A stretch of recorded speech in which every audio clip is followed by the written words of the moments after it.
One of the most nervous aspects of the cast coming together was the fact that they'd never met each other before. That, you know, we'd gone around the world and we'd picked the best people for each of the roles individually.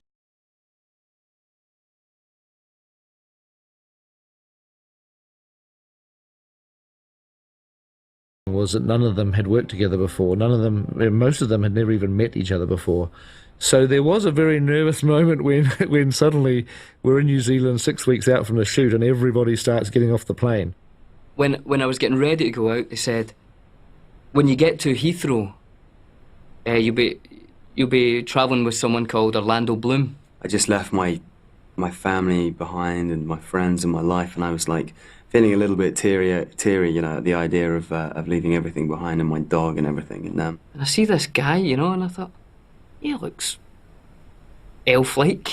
And this wee fella walked over and he said, "You wouldn't be Orlando Bloom, would you?" He said, "Billy!" And I was like, oh my God, you're a hobbit. And we just had this huge embrace. And it was my birthday as well.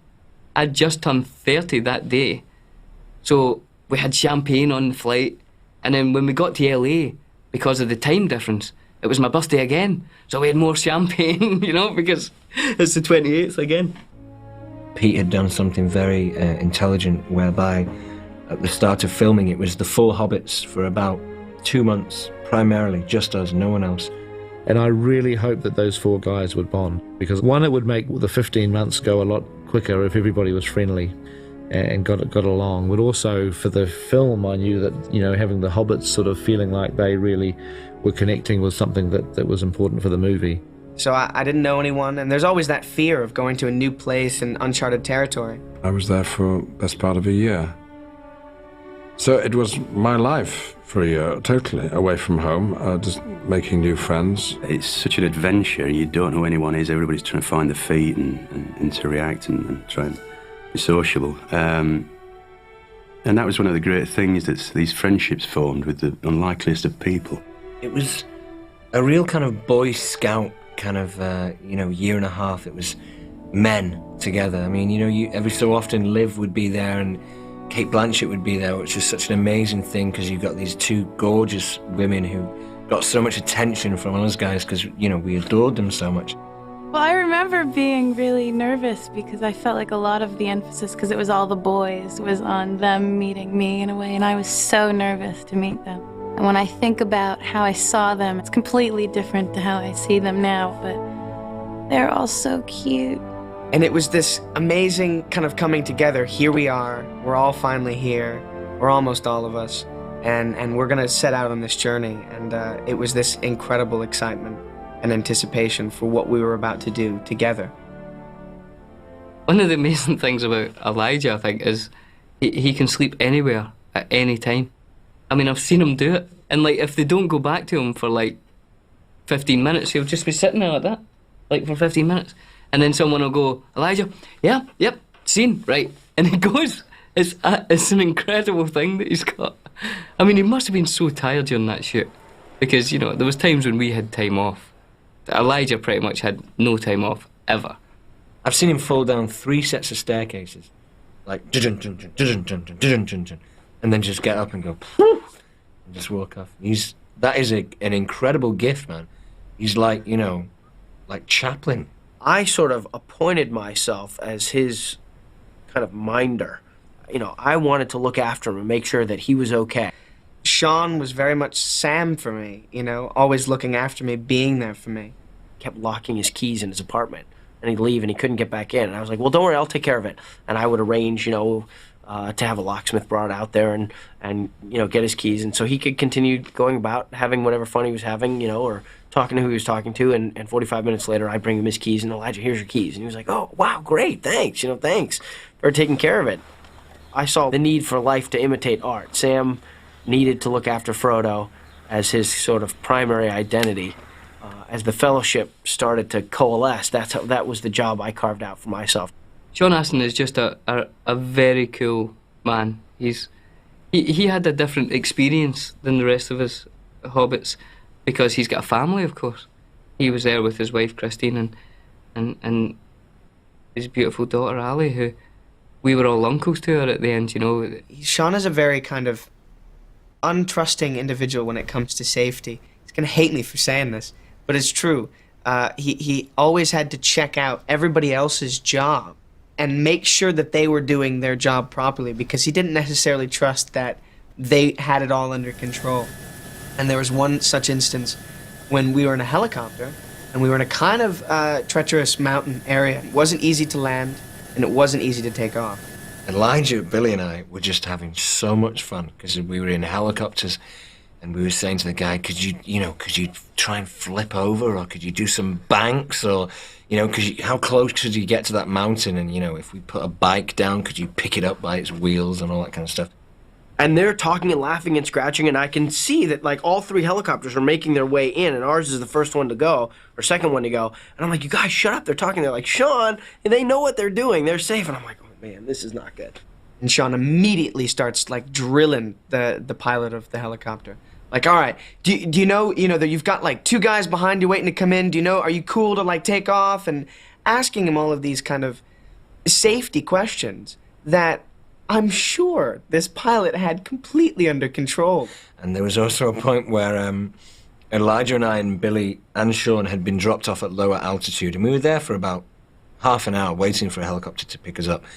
And we were throwing stones at trees and running around and, having fun. And Sean was about 100 yards away from us, and he was directing helicopters into land. You see, you got two behind you. Hey, Bon. Come on in. Waving to the helicopter guy, pointing out where the other guys were, and they're waving me, and the hobbits were all making fun of me because I was, like, trying to be Mr., involved. Billy Boyd's a unique guy. I'm so just blessed to have met him, Dom's an idiot. No, Dom's great. I was probably closest with Dom because, we had so much stuff together.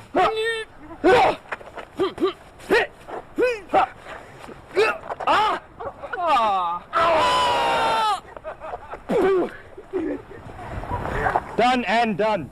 I was involved in a close near-death experience, really. It was kind of traumatic. We were filming the scene where the hobbits run to the Brandywine Bridge and get on the ferry. We were rehearsing, running very fast as we could down this wooden bridge, and then jumping onto the ferry. And then in one of the times, as we ran down to get to the ferry, Dom got a wooden splinter through his foot. An amazingly tough splinter, I think probably made of titanium. You think somebody cut his leg off? The sweat was pouring off him. Like every time I put pressure on my foot, it was just an excruciating pain, like going up my foot. I thought he was going to pass out at one point, and everybody thought it was something really, really kind of serious. And I was saying to all the boys, I was saying to Elijah and Sean and Billy, I said, you've got to come over and see them take this splinter out, because it's going to be a whopper, It's going to be like this big, and I'm going to get it framed. And they take out this tiny splinter, and I was like, I cannot believe you made that fuss over that splinter. I kept it. I kept the splinter. Still got it. So after that, whenever, like, Dom did something, he'd start sweating. If anything happened, I'd say, Splinter, are you okay? And he'd be like, "Rrr." We had a hiccup in the casting process because another actor had been cast in the role of Aragorn, and we just came to a realization that we had cast the role a little too young. It caused us a lot of headaches because we were now shooting the film. We couldn't stop shooting it, and we only had a very limited number of days that we could shoot without the character of Aragorn. I got a phone call at home saying, do you want to get on a plane tomorrow to go to New Zealand? And I said, for what? And then they said, the Lord of the Rings. I knew that this was a very, very important conversation, that he'd never met me before. He didn't know who I was. I'd never met him. He'd never been to New Zealand before. He hadn't read the Lord of the Rings. I just said, well, can I think about it for a minute? He said, well, not very long, but you have till this afternoon. And we somehow had to try to persuade him to take this role because we thought he would be really great, and we badly wanted him now in this movie. We were in a real bind. And I hung up the phone, and my son was with me there. He says, what was that about? Was that Lord of the Rings? I said, yeah, they're making a movie out of it. And he knew this story. You know, I didn't. And I know that the person we really have to thank for persuading Viggo was his son, Henry. Because Henry was about, I think he was about 11 or 12 years old at that time, and he was a huge fan of The Lord of the Rings, and absolutely was beside himself when he thought that his dad could get to play Aragorn. So it was nice to have his blessing, you know what I mean? Most times that you're with Viggo, something amazing is not too far behind. He's like an old-fashioned movie star in my eyes, you know, very gentlemanly and very polite and, you know, very concentrated in his art. You know, in a word, I would describe Viggo as being very inspiring. Being the natural leader of this group of actors in the Fellowship came very easily to him. Well, he was always doing things like, you know, like he'd get hold of Kieran, you know, and pretend to throw him over the edge of the mountain. You can see the wildness in his eyes. He goes slightly mental. Something kind of clicks. And then he just rugby tackled me for some reason, you know, really like, bang! Go, I wondered what would hit me, you know, and what are you doing, you know?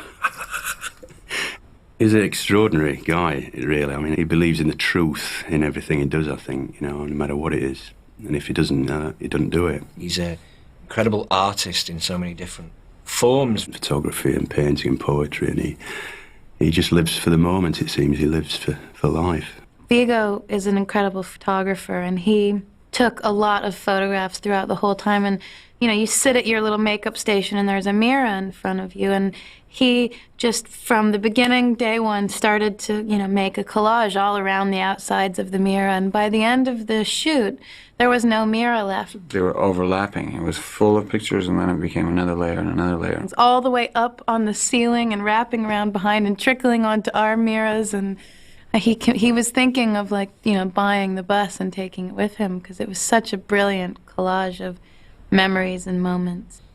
He doesn't just act the character. He has to somehow become part of the character. He and the character have to blend. And Viggo, I think, saw his sword as being the key into his character. And as a result, he didn't really want to go anywhere without his sword. I know there were restaurants he'd go and eat in at the end of a day shooting, where he'd carry his sword and he'd put it by the table as he was eating. He wouldn't drive anywhere in his car without the sword being in the back seat. I was on the way out of a Sunday rehearsal, and I was walking out of the gym all sort of sweaty, half in street clothes and half in Aragorn clothes, you know, waving the sword around, trying to keep a mental picture of what we'd just done, sort of, I guess, walking down the street down to where my car was parked on a Sunday afternoon. Waving the sword around and looking like, you know, this sort of desperate Rasputin character to them, probably. Cop cars conversing on me. There'd been some report.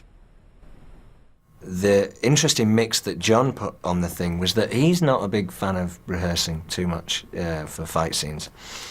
And his method would be to say to the stunt guys, "How many of you are coming towards me?" And they'd say, 6. And he'd say, "Okay, who's first?" And the guy would go, "I'm first." And he'd go, "Okay, you come at me and I'll hit you with my axe, and then you come and I'll hit you, and you come and he would just take these guys out. And the stunt guys would, you know, tough guys, big tough guys, they'd wear a lot of armor. And they'd say, "Okay, John, try and miss us, but if you do hit us, it's not a problem, we don't mind." He would hit every single one of them. Someone would come at him and he'd just bang, bang, bang. And the stuff that they got of John fighting is brilliant, because it's real. You know, the stunt guys are absolutely terrified. They're just running away from this guy. As you can see, the shots that you're getting are incredible. You know, he just looks on fire, but that is because John was wearing a prosthetic that limited his vision to this, because he had, you know, prosthetic skin, and his eyes were swollen because he was allergic to the prosthetic, so they were slightly shut. And he had no kind of, you know, sideway vision. I mean, at times you just wanted to rip the damn stuff off and just scratch. Added to which I developed this topical eczema, which meant that basically every time the upper and lower eyelids were attached, I lost all the skin in this area. It was like a skin peel. And within hours then it would swell, and it would turn sort of lobster pink, and then, it would just be covered with lymph. And it was itchy and painful, and one felt very, very self-conscious.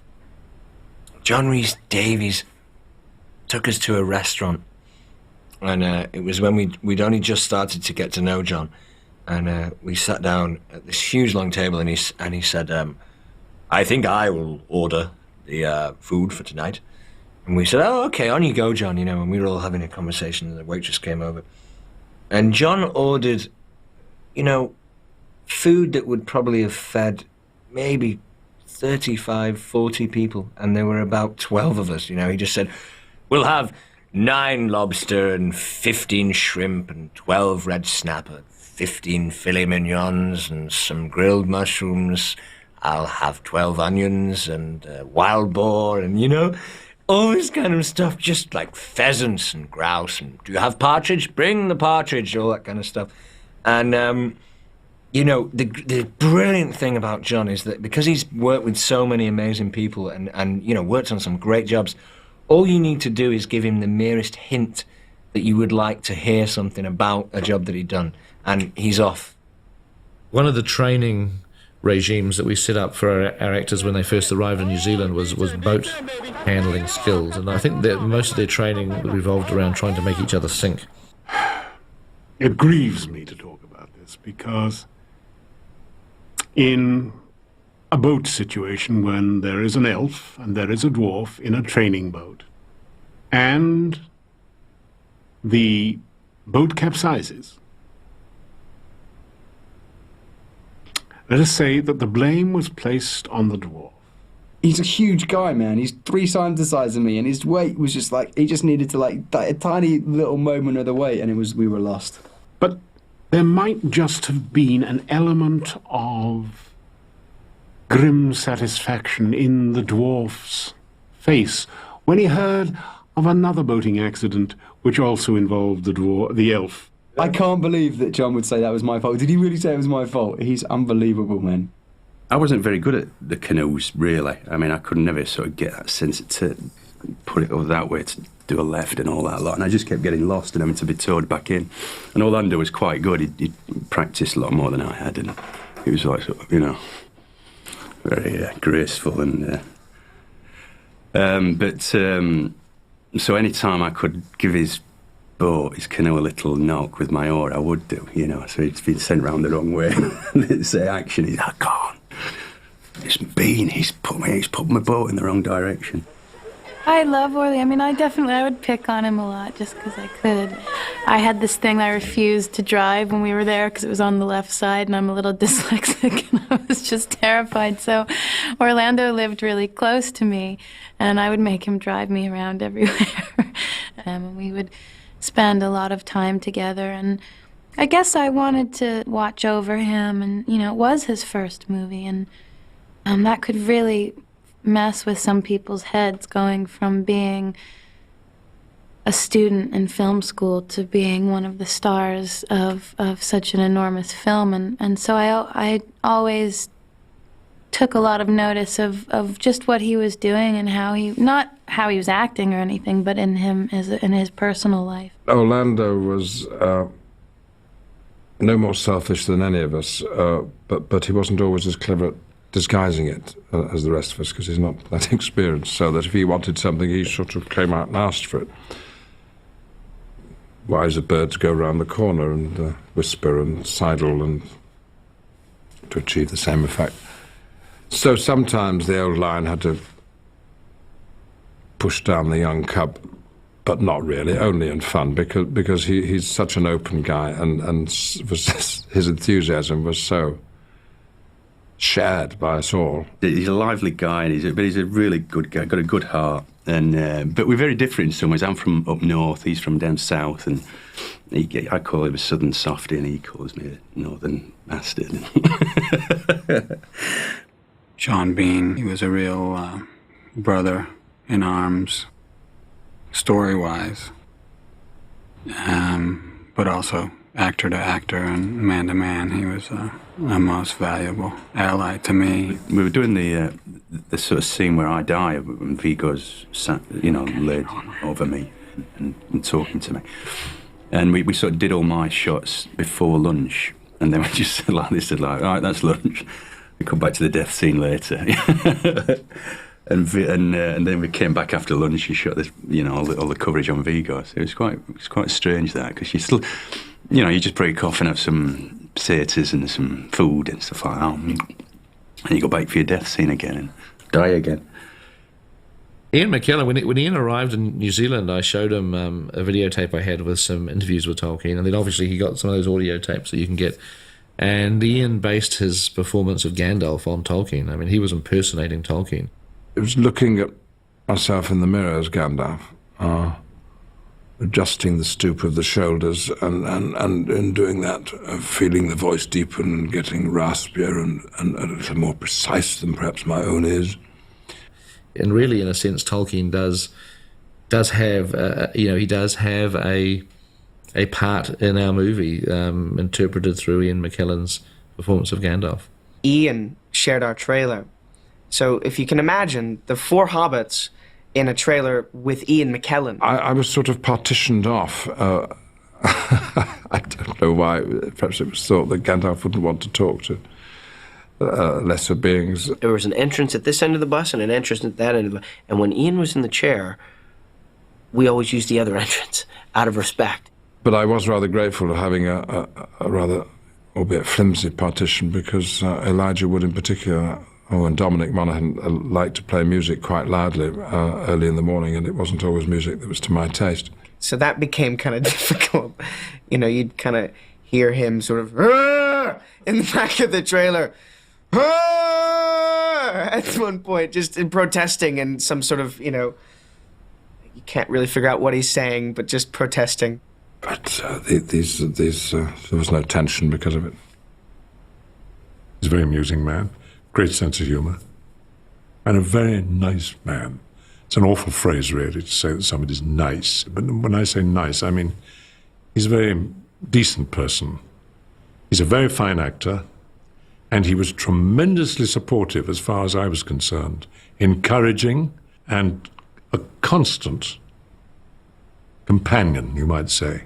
It's my first opportunity to play with Ian McKellen, whom I've met, but I've never actually worked. I mean, people automatically assume that, you know everybody in Britain. But we've never worked together. And that has been a tremendous joy for me, because he's the most generous of actors. And he works in a way that I like, which is a sort of ensemble way of thinking. In other words, he's not frightened of suggesting things to me and vice versa. And that way, we can combine and work out a scene together. Ian is a master actor. He has a technique or an approach to film acting which hadn't occurred to me before, in that each time he spoke the lines, it was a slightly different Bilbo that I was working with and reacting to. Because Ian's approach is to willfully make each take different. And so he provided what he called a kaleidoscope of Bilbo for Peter Jackson to eventually look through and shake into whatever configuration he wanted.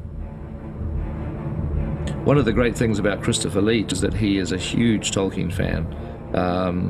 Probably one of the biggest Tolkien fans that I've ever met. He's read Lord of the Rings every year. He reads it once a year and has done so for decades. He actually met Professor Tolkien once. I never had to really talk to him about who and what Saruman was. He just absolutely knows his character inside out, and said to me something very sweet, that it was fulfilling a lifelong ambition of his to be involved in a film of Lord of the Rings, because he has been reading it for so long and waiting for the day that a film would be made, and dreaming that he might possibly be involved in it. I think I've always rather underestimated Christopher Lee because of the films that he's made, and he'd be the first to say that not all of them were of the highest quality. I certainly haven't seen them all. It's more than 200, isn't it? But I have always been impressed by his physical and vocal authority, and I think he was very well cast. Meeting Christopher Lee and watching him work on this character was a wonderful experience for me. I mean, I went on, I didn't have days off, but I would run from my set to watch what he was doing sometimes. having to come in and do Saruman and like go 0 to 60 now, boom, and you get a quarter mile and that's all you get, and you better make us believe it. He knows so much about these stories, about this book, and cares so much about it that he is like an emissary, you know, from the mists, like the ghost of Tolkien on the set. The famous phrase, Ashnas Gurbatuluk, Ashnas Grimpatul, Ashnas Rakatuluk, Akburzanishi Kimpatul. One ring to rule them all. I think Liv Tyler said, this is just the weirdest set in the world, because, you know, there's monsters walking around and wizards, and also, you know, very small people and very tall people, and it was quite a weird thing at first, I suppose, but it became natural, you know, it was your place of work. I kind of feel bad for Liv, because, you know, her character was such that she wasn't required all the time, and she would come to New Zealand for kind of stints. So she was sort of left out to a certain degree of the kind of camaraderie that we were able to gain and the experiences that we were able to gain as a fellowship, because we were there for basically the entire length of time. She became our princess. We looked out for her, you know. It was like, it was a boys' movie, and she came in and sort of gave us that element, that female touch, and it was great to have her around. Someone like Cate Blanchett or Liv Tyler would show up. It's a different quality, a different energy would come to the set, and it affected the way people behaved on the set and the way people acted. It was wonderful working with Cate. The image that I most had in mind when I prepared for that scene is when I actually met Julie Christie, possibly the most beautiful woman I've ever seen. And it was that impact that I really wanted to try and convey in this scene with Gimli and the Enchantress herself. And it was very easy to do that with Cate, because Kate's got her own beauty and luminous quality herself. I was really looking forward to working with her, because apart from Lothlorien, I don't really have scenes with her, and that was a scene where we got to speak Elvish together, and it felt really effortless because she was so involved in it and so fluent with the language that it just it transports me when I see it, and it did at the time. Having actors like Cate Blanchett and Liv Tyler and Hugo Weaving are able and have the power to portray non-humans ethereal. They have an elegance and a beauty. Hugo's an actor very much like myself, and so we were both of us rather enjoyably out of our normal milieu, and a lot of our off-screen conversation was about being a theatre actor and plays that we'd done or wanted to do. A very congenial, like-minded person who has a wonderful sense of humour, and there's a lot of laughter around when Hugo's there. Hugo just sort of assumed that role of Elrond with the greatest of ease, you know. I mean, there was I putting all this kind of legwork into creating the character, and I think he just breezed in and made him, you know, he had all the authority of Elrond. One ring to rule them all, one ring to find them, one ring to bring them all, and in the darkness bind them in the land of Mordor, where the shadows lie. We had these scale doubles on the movie that were short people to represent the hobbits for the wide shots. It's Kieran's birthday, what was it, on Tuesday? Tuesday, On yes. Tuesday, it was Kieran's birthday. Look at the chiseled, the etched, the years of experience found on Kieran's face. And later you'll be able to see him wearing all of our faces. Kieran was the lord of the scale doubles. The sergeant, you know, the ringleader, the disciplinarian, and he ran a very tight ship. Kieran, I hear they're going to set you on fire. How do you feel about that? If it happens, I'll be really happy to do it. And the person who doubled for me was a girl from Thailand called Fawn, who's just absolutely beautiful. We got on so well. She was talking about wanting to become a stunt woman because she loved all that stuff, except for horses. She hated being on the horse. This is the best double, right? This is perfect. It's pretty close. Yeah, really good. Yeah. I was a young 12-year-old boy at the time, and I think they chose him because Martin had this kind of twitchy, kind of nervous energy that I think Merry seemed to have at the start of the movie. He picked it up very quickly and you know, really put a lot into the movie in terms of his physicality. We had to have a very intimate relationship with these people. They had to become us in miniature form, you know. We had a double for Gimli named Brett, who did all of Gimli's scale work and a lot of his stunt work as well. 4'9½". Also, I'm a black belt in the martial art. He already had some problems with his knees, and he really injured himself badly, but just kept going. And anytime you were tired, you know, all you had to do was look at him and what he was accomplishing. He was definitely an inspiration. Sean Astin's scale double, an Indian guy called BK, speaks with a very strong Indian accent, kind of talks like that. Hello, how are you doing today? Nice to see you. He loves red wine and loves chess. You like red? I've got red wine. Yes, man. Fantastic. And he would play. He's awesome at chess. So he'd be dressed as Sam with a mask of my face. So it was like I was playing a miniature version of myself who was better than me at chess. Him and Sean would go at it. He'd kick Sean's ass every time. Sean fancied himself a chess player. He'd kick his ass. I'd take his bishop, and then he'd come and he'd try to take my king, and I'd take his king, and they'd run around and laugh and stuff. Him and Viggo were an amazing team together. They were very funny, and they got on very well. Sandu Suraj na dekh. He can't see the sun and moon. It was very interesting to see BK shouting at Viggo, you know, get in car, and Viggo go, oh, very sorry, get in the car. And, you know, it was like a mother-hen kind of relationship. Brilliant. And this day we went fishing, and he caught a fish and ran in and said, there's a load of salmon and they're all feeding around the shore, so just throw your rod in and you should catch a fish in a couple of minutes. We went back that night and Viggo said, I'm going to cook the fish tonight. And I went into the kitchen and BK's screaming at him. Screaming orders, you know, open oven and cook rice and get colander and bring me knife and bring me fork. Viggo's running around going, okay, all right. You know, getting in trouble. And we sit down, and we've had to clean up his mess and prepare the fish. And we're complimenting him, and rightly so, on his excellent curry. And you know, and he's saying, I know. Yes, it was quite good. And like that. And then I said, what do you think of the fish? And he says, it's okay.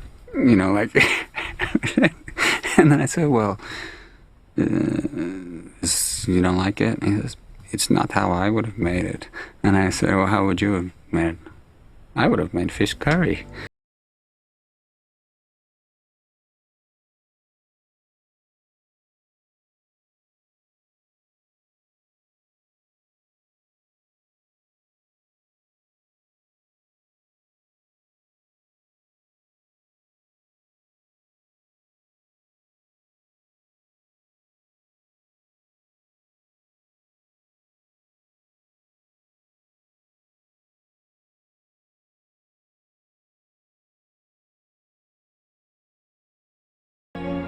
And in that way, the Fellowship became a reality. And it just completely changed who I was as a person and where I was going, you know? And simply for that fact alone, it's been the most rewarding thing that's happened in my life. You get to, you know, see and touch and smell and feel the energy of at least 100 people, but more like 800 people.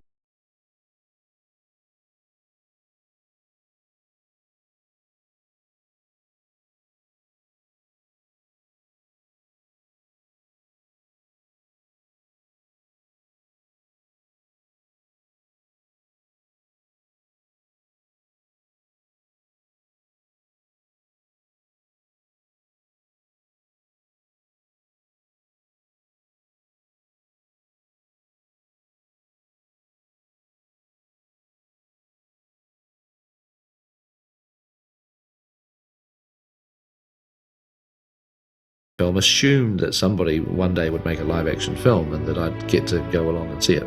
I did find it was probably one of the first literary experiences that sort of really taught me the meaning of how powerful the written word is. You know, I read the books when I was in sort of 20s, And so it always left quite a vivid memory. I got hold of a copy from my dad when I was about 15, and he said, I'll give you about 6 months to read it. And I think I read it in about 2 months. I've been a Tolkien fan ever since my mother first bought the book for me when I was 12 and said, I think you might like this, have a read of this. Yeah, well, I first read The Lord of the Rings in 1961. And at that point, I was totally blown away from it. It was my first year in college, and I thought, this is something like I've never seen before. The first copy of The Lord of the Rings that I ever owned was the paperback edition that had a still from the Ralph Bakshi film on the cover of the Black Riders galloping out of Bree was the image. I remember it really clearly. I've probably still got the book somewhere. Virtually everyone in a significant position on the movie knew the books inside out, had been obsessed with them for years. The first thing that Fran and I did was to take the 3 books of The Lord of the Rings and to break it down into what turned out to be a 90-page treatment. I read that in the middle of '97 and immediately was stunned that they'd actually managed to. There was Lord of the Rings, essentially Lord of the Rings. So I became a believer.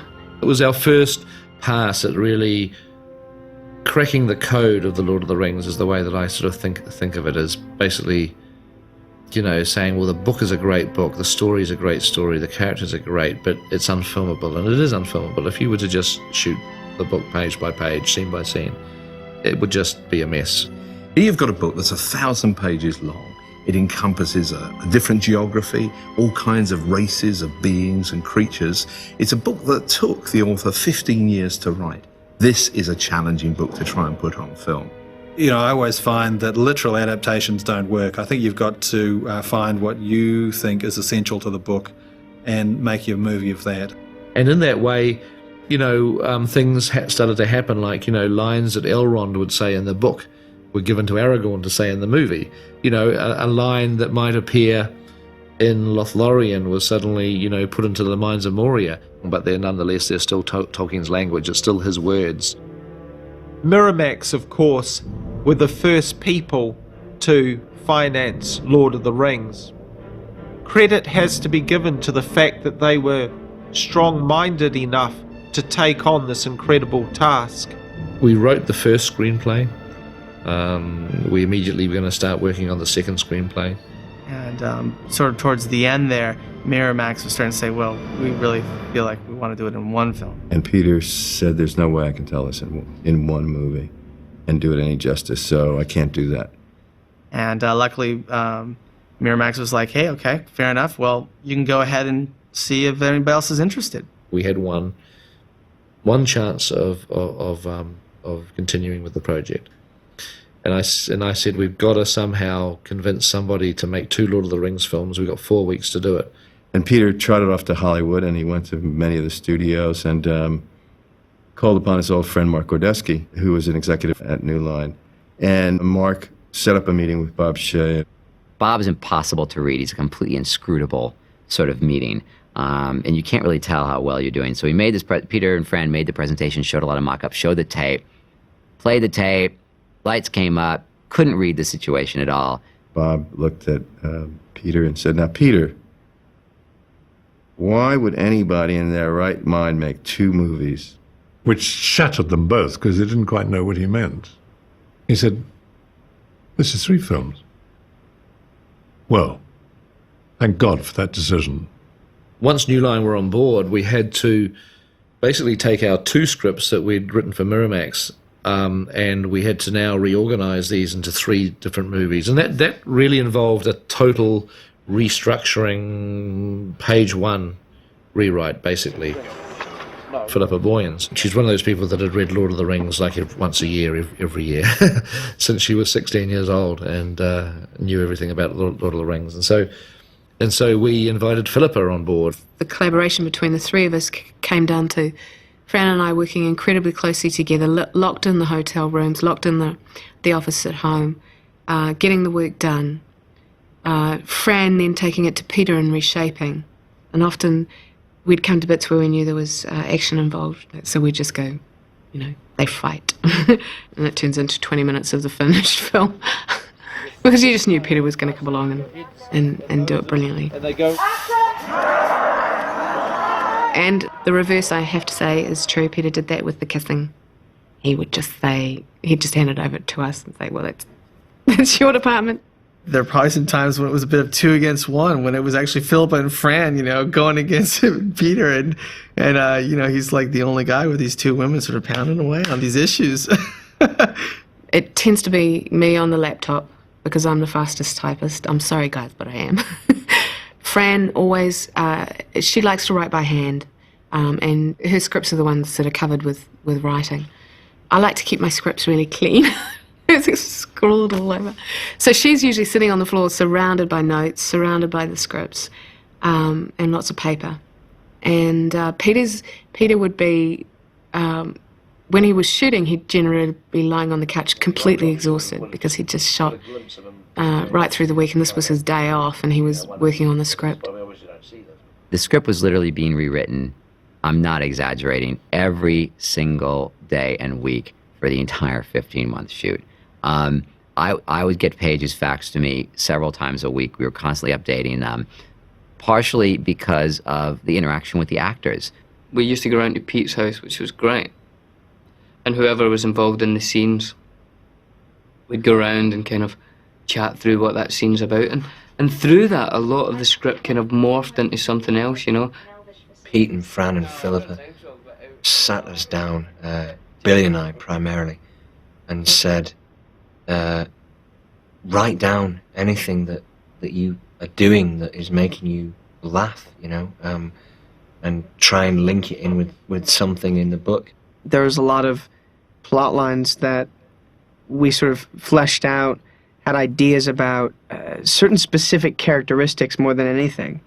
The idea of Frodo kind of playing with the ring and what would happen to him. Philippa and Fran were great. You know, they were so enthusiastic. You know, they were so happy to I suppose, to be working on something like we all were. But I mean, there was great enthusiasm and passion in how they spoke and how they wanted to work with you. And it was never, you could ring them anytime, night or day. And if you had a problem, you could discuss anything with them. I can remember going out to dinner one night and Philippa and I sitting at the end just dreaming, and her asking for a napkin or a matchbook from the restaurant just to write it all down on, because it was, you know, beautiful stuff what we were coming up with. Sometimes you would start a scene one day, and under your door at night there would come a few rewrites through.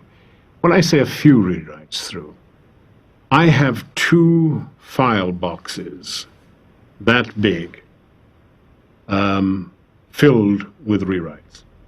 I have to tell you, some are still in the envelopes unopened, because I was sometimes so tired I thought, oh hell, never mind.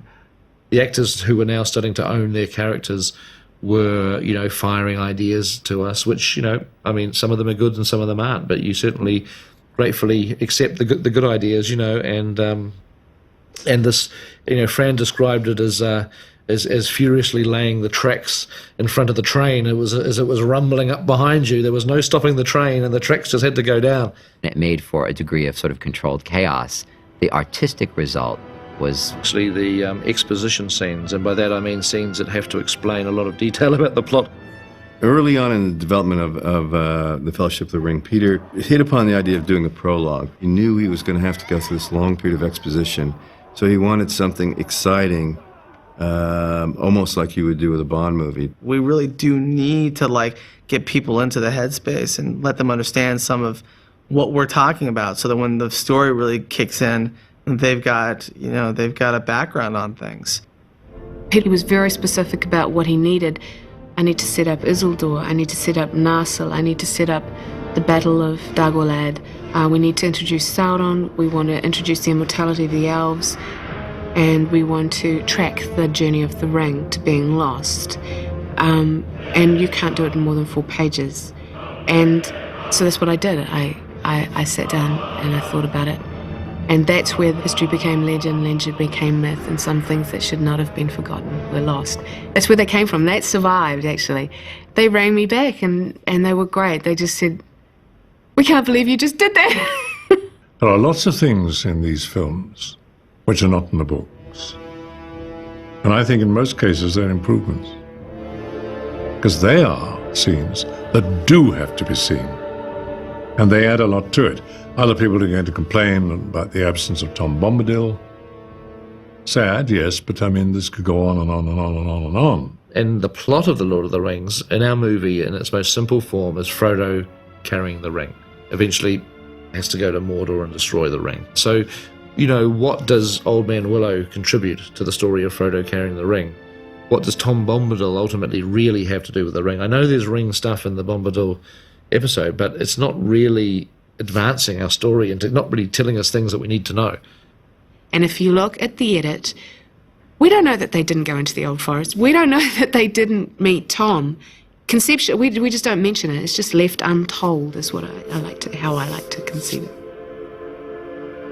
One of the hardest characters to come to grips with initially was the character of Arwen. She has a very small part to play in the books if you simply look at the number of pages that Arwen is in.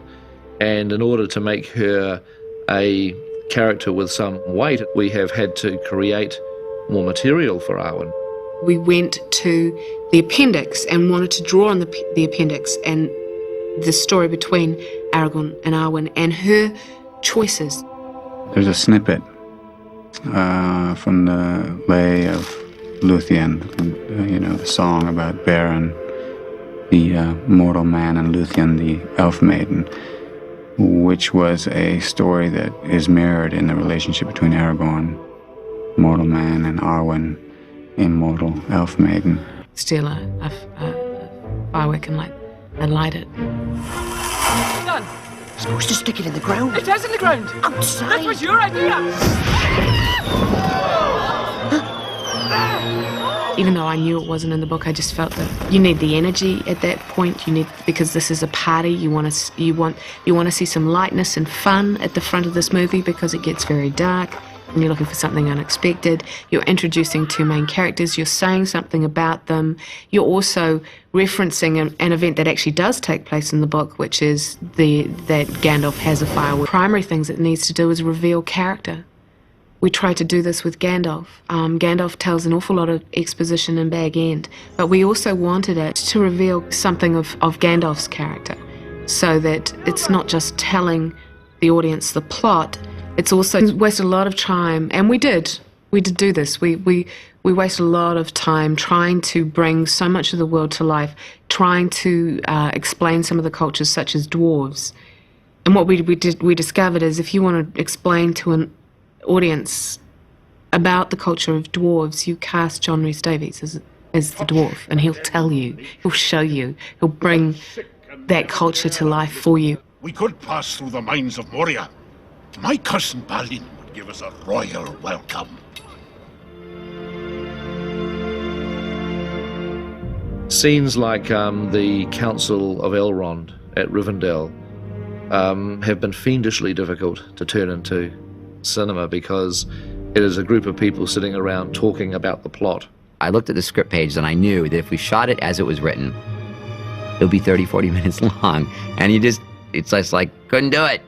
I think we approached Rivendell from every different direction you could possibly do. It got to the stage where it was like, don't make me go back there. I can't go back to Rivendell, please. It's a scene that needs to get the Fellowship together. To establish the ring needs to be destroyed. What we knew right from the word go was that the ring, as the source of evil, had to be somehow animated to almost become a character in the movie in and of itself. It ends up having personal relationships. It has a relationship with Frodo. It has an intense relationship with Gollum. It has a powerful relationship with Gandalf and Galadriel. This ring is evil. Being able to work on these books, which I love so dearly, it was working with Peter Jackson and Fran Walsh. Peter and Fran's sort of relationship as sort of filmmakers is ideal, really, because Fran is so good at putting words down on paper, and Peter's so good at putting those words into vision. Peter and Fran are a great team working together. They actually they live and breathe the project, and they manage to keep a family life together quite successfully. Fran, who you're probably not seeing on this, is for a very specific reason, and that one of them needs to remain private. And Peter, by the very nature of what it is that he has to do, is the public face of that partnership. My abiding images of seeing Peter early in the morning sitting in his trademark shorts with unkempt hair, poring over Tolkien. And I would do the same, and I think the other actors did too. That everybody was respectful of Tolkien and mindful of the novel and had the novel in hand, physically. It was with us. Even at the end, the last day, you'd see copies laying around the set. We were incredibly lucky to have that as source material, that as reference material, that kind of Bible to keep turning back to. Ian McKellen was there, and he had the book in his hand. And he came up to me, and he was like, remember, Sam grabs Frodo's hand. The fans will be looking for that. And I was like, right. Oh, great. Thank you, Ian. Sam must hardly lift your side. We were that worried about you, weren't we, Mr. Gandalf? The interesting phenomena with our script writing is every draft that we wrote, it became closer and closer to what was in the book. It became nearer to Tolkien. They tried a lot of different things, and sometimes they were thought of going in a different direction from the book, and every time they tried to do that, gradually they find that actually Tolkien knew what he was doing with the story, and they would start going back to where he had started. I mean, there are things that sort of happened that I don't think were even within Peter's control that ended up changing the film and making it more like the book. It's almost like it was meant to be. And so, whilst we're changing plot things, we're changing some events, we're changing characters, we're losing characters, while we're doing all the normal stuff that you have to do to adapt a book, we did want to be as accurate as possible into putting his thematic material into the film.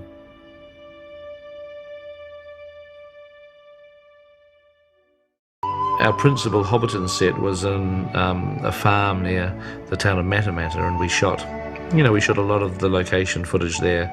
We'd seen beautiful sets before, but this was unbelievable because it was there, it was real, it was as we had imagined it.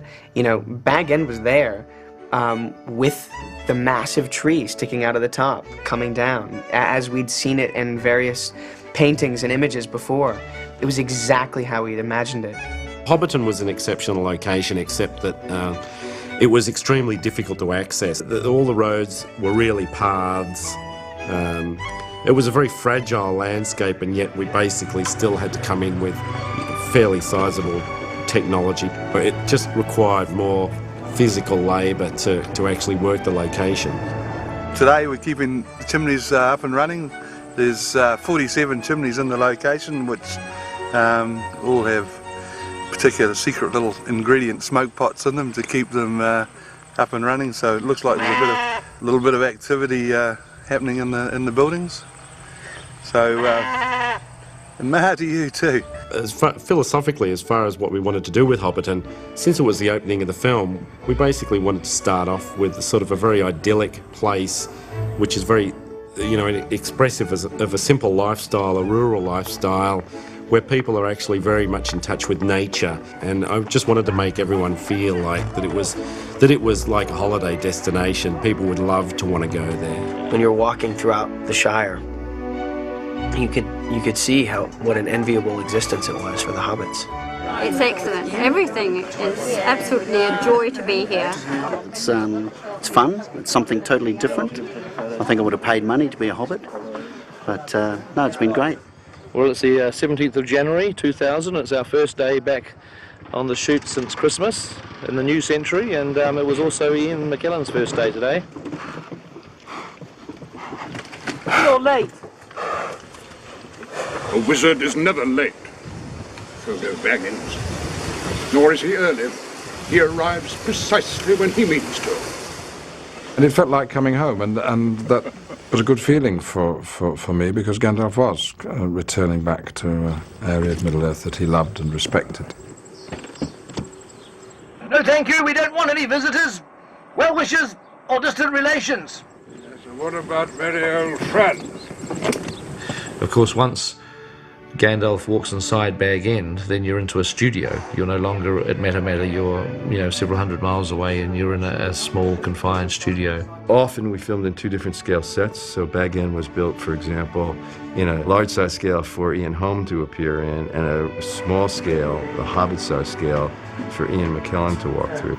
And in the smaller one, I, as a normal-sized person, could look enormous because everything in Bag End was small.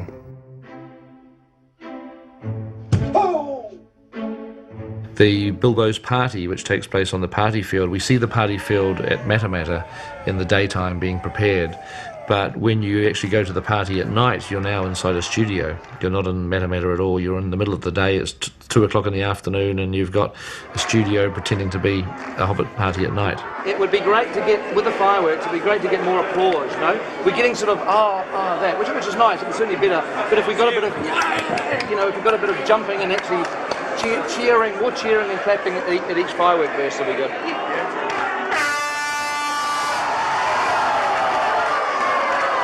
It was great because they had all these extras as hobbits, and this party scene was when they did that, the dance. And something that a lot of people might not have noticed is I play in the band, the Hobbit band. I'm up there with my Hobbit ukulele, whatever it may be. Bilbo's going to tell a story just like at story time. So we need you guys to be sitting on the mat, just like you do at story time. Who wants to see some butterflies? Jump up and down, jump up and down. Very good. And 1 and 2 and 3 and... I remember Pete saying to us, this is the real time where you are hobbits, where you behave as hobbits. There's no ulterior motive. You don't know about this mission yet. You're not worried about anything. You're just embracing who you are as young hobbits, So we really just went to town at that point and had some fun. And I remember the day where the firework blows up in our face. As soon as it goes bang, you've just got to let it go, okay? So Peter said to us that when we're holding the firework, it will be lifted up by a piece of string, and there'll be like a... Well, I didn't know. Whoosh! It was your idea. To just kind of scare us and let the cameraman know when the cut is going to happen for the real explosion. But Billy, being this kind of slightly feminine character that he is, was really quite scared by it and made this girly kind of woo shriek, which I barely got through the take on. You're supposed to stick it in the ground. Where's in the ground? Outside. That is your idea.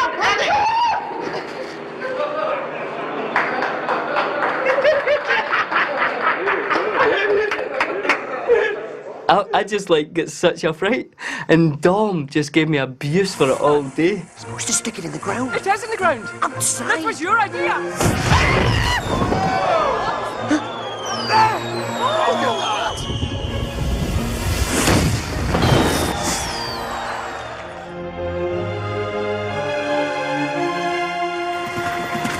We've been shooting for about 4 months now, and we finally get to start to do things with the villains. Like, we've done a lot of shooting with the hobbits and Aragorn and our heroes, and it's great to finally get the dark part of the story on film to start to set up the opposition, as it were. You're putting the pieces together and you're realising that yes, I've been saying all the time to myself, and for his ring to sound ruins. Yeah. Almost to myself. Almost to yourself. Might be quite nice. But it's obviously a big thrill to work with someone like Christopher Lee, who's a bit of a icon, and I haven't mentioned it to him at this stage, but I've been a big fan of his, obviously, most of my life, and watching Hammer horror double features when I was a kid, and it's just sort of fun and a little bit unbelievable to finally be working with someone like that and having them on the set and directing them, and it's a big thrill. No, my first day in the garden, remember we got to take 10, which is very unusual with me. I don't say that in an immodest way. I mean, there just isn't time in most films. Wait a minute, 10, 11, 12. Surely we got that right. But it was Peter who wanted that line up, that line down, that word, that way, and those words, that way, or whatever. He waited until he got it. And it took a lot of takes sometimes. Well, we got used to it and realized that was the way he worked. No problem. I remember saying to Ian, I'm getting a bit worried about this, because I think we got to take 11 or 12 or something, and I think I got it right. Oh, he said, you don't have to worry about that. I had 24 takes the other day, and it was only a couple of lines. Why don't I say, just to complicate it, say your line again. The 9 have left me no small goal. They have crossed the eyes. And The 9? The 9? The interior of Orsank was, as far as I was concerned, papers, dust, and the sunlight coming through stained glass, a mess. And then leading out from that, the more imposing, dark inner sanctum with Saruman's large chair, like a throne, raised up above the very shiny black surface of the floor. It was a place like no other. I'd never been in a room like that. It didn't remind me of anything, and I just thought, oh, I see, this is where Saruman thrives and plots. And so that was a very evocative and helpful set. The costume was extremely long, and I had considerable difficulty in walking up the steps to my throne. Sometimes I managed to do it, sometimes I didn't. And one day I was driven to distraction when I kept on tripping, and I said, I'm sorry, I cannot get up these goddamn steps smoothly. I can't do it, Peter, I'm sorry, because every time I try, I step on the thing. And a voice came from near the camera saying, well, you did it this morning. It put me in my place. When did Saruman the Wise abandon reason for madness? When I was dealing with 1B, I was having to do the wizard fight. It was one of those deals where, I was doing the stunt shots between Gandalf and Saruman. So you're gonna hit the ground and you hit the ground and it's like, Jesus.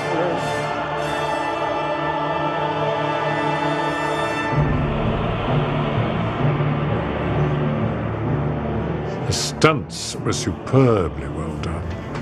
I had no idea what it was going to look like. I had no idea until I saw the film. Works very well indeed.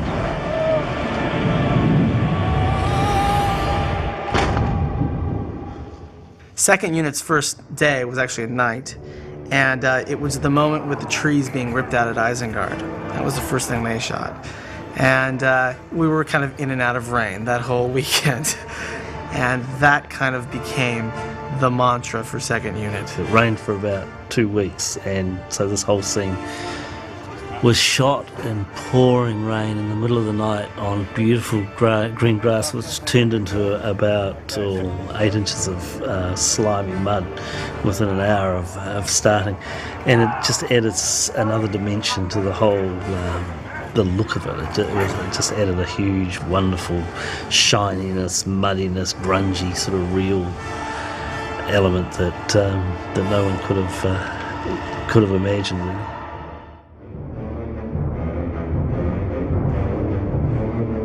The very first day of photography, in actual fact, was a scene on the wooded road where the hobbits have to hide from the ringwraith. I thought you could turn around and say, quick! Quick, quick. Rather than go to some remote place in the country to film this woodland, obviously there's many, many wonderful woods in New Zealand. There's actually a park in the middle of the city that it's called Mount Victoria, and it's a wooded park land. It's only 5 minutes drive from the studio, and we thought, well, why travel down to the South Island, or when we can actually just shoot this on our doorstep. We're going into standby mode then, thank you, ladies and gentlemen. Say one more time, all mobile phones had better be off or they'll end up in the ocean. And your radios off if they're open, please. No.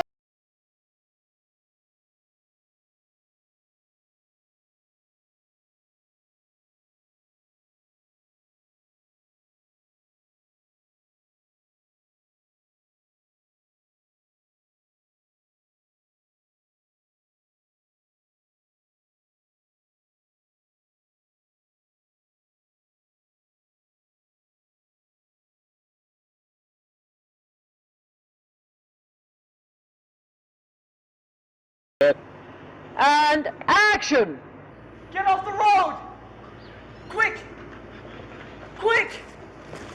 I knew what I was in for that day when Peter, would bring the second or the third camera in and put it in close on us and say, okay, now it's the most terrifying thing you've ever experienced. It's just this primal fear, and I want you to feel the fear. And he's talking us through this kind of idea of having our kind of spirit and souls and our whole essence.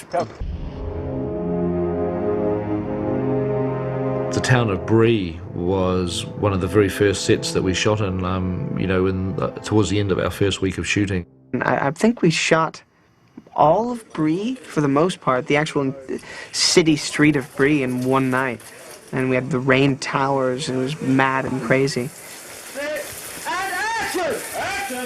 It blew me away that they could take a very small piece of set and sort of build it into the earth and then film it and pan off of it and just trust that digitally the rest of the world would be created beyond that.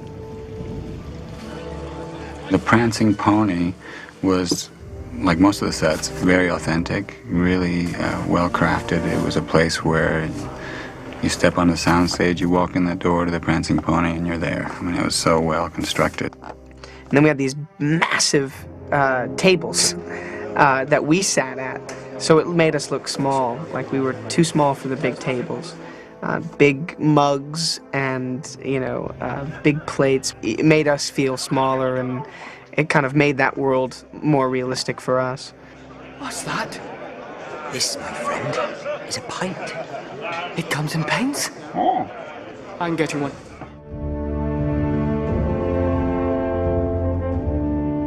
It's really nice for the people involved in the Midgewater Marshes sequence to see it back in the DVD. I think it was important to feel that the journey from Bree to Rivendell was not an easy one. The Midgewaters were basically us along this journey with Strider, trudging through these kind of marshy, nasty wetlands.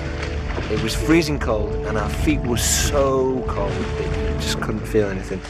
Meanwhile, you've got Pete Jackson hiding underneath the little trailer, giggling, because he's got his four hobbits and Aragorn going through this water that stinks, and we're falling over, and Billy fell flat on his back, and it was a rough day. And I remember we all went to the pub that night and were drinking lots of kind of hearty drinks like whiskey and mulled wine and all that kind of stuff, because it just chilled you to your bones,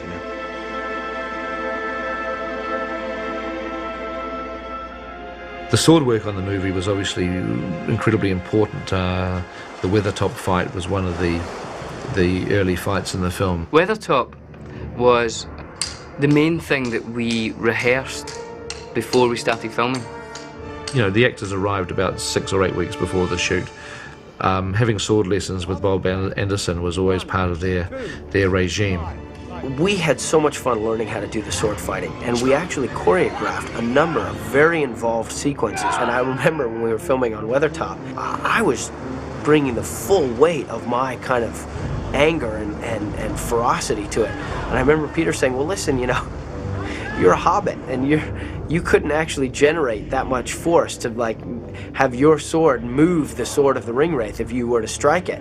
So you got to kind of pull it back. And I remember feeling like, man, no one's gonna see that I'm really good at this sword stuff. I'm gonna have to I gotta just be like a little hobbit doing it. The irony is that the person that had to be the most accomplished swordsman in the film, which was Viggo Mortensen playing Aragorn, Viggo didn't get cast in the movie until we were a few days into shooting the film. So he didn't have any of the advantage of this training with Bob, and he'd never used a sword before. So Viggo arrives in New Zealand, he gets off the plane, and the Weathertop fight scene is like the first thing he's going to shoot. So Bob Anderson was my first guide, basically, and he was pretty strict, but really encouraging. I think he gave Viggo the most crash course in sword fighting that anyone's ever had, because Viggo had to be there fighting these Ringwraiths, fighting 5 Ringwraiths at the same time, looking like an expert swordsman. And I'll tell you what, Viggo just became, I think, the greatest swordsman that Bob has ever worked with in his entire career.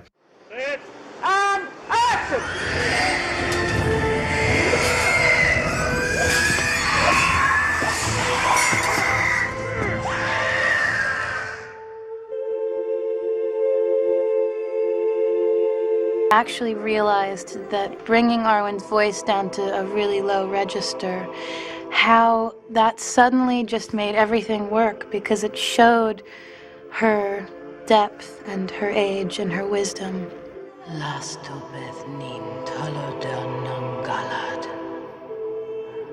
It was hard, I mean, just purely guttural, you know, kind of lauhirnin. It sounded really weird at times when I was doing it. I thought, oh my God, this is too deep, but it worked. And it was funny when my dad saw the movie for the first time. He's like, whose voice was that? I was like, Dad, you jerk. It's mine, I'm an actress. Right hard. Don't look back. Naralim, Asvalov. Naralim.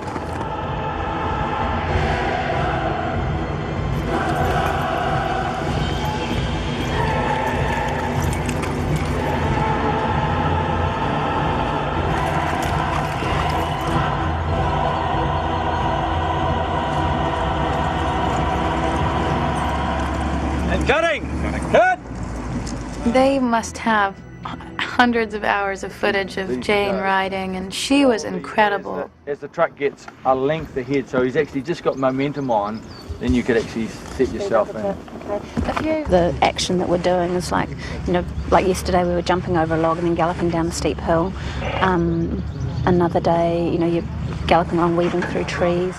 I don't think it was ever a question. I was never going to be allowed on the stallion going at that speed. That was just never an option. I was on the back of a truck on a barrel with, you know, this kind of a horse skin wrapped around it, and I had to do this for 5 days and look scared. And, I mean, that was rough.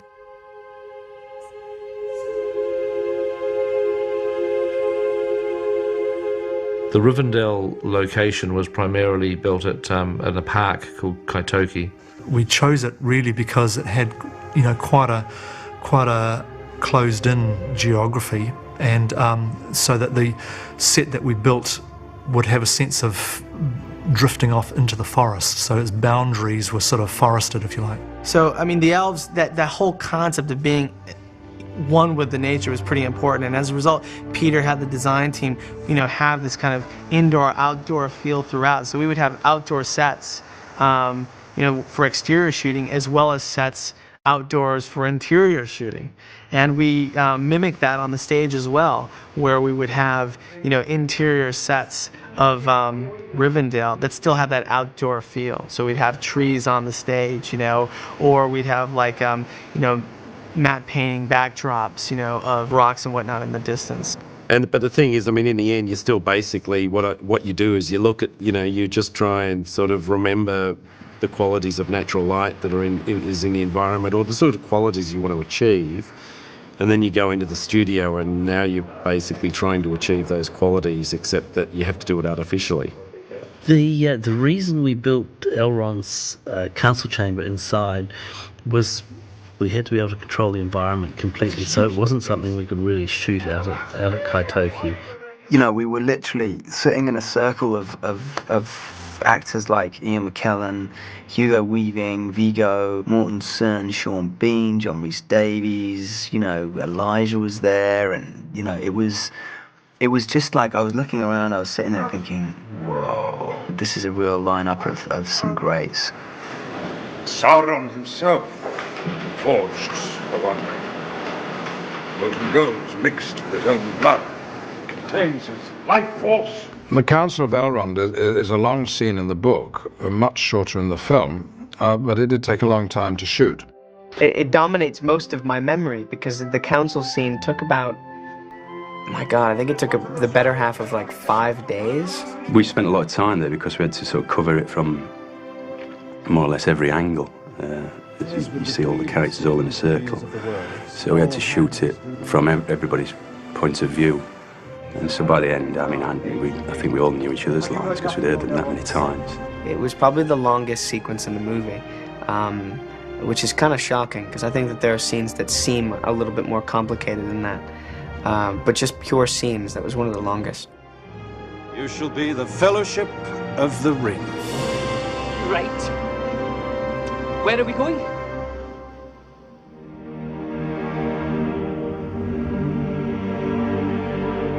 Some of the locations were incredibly remote.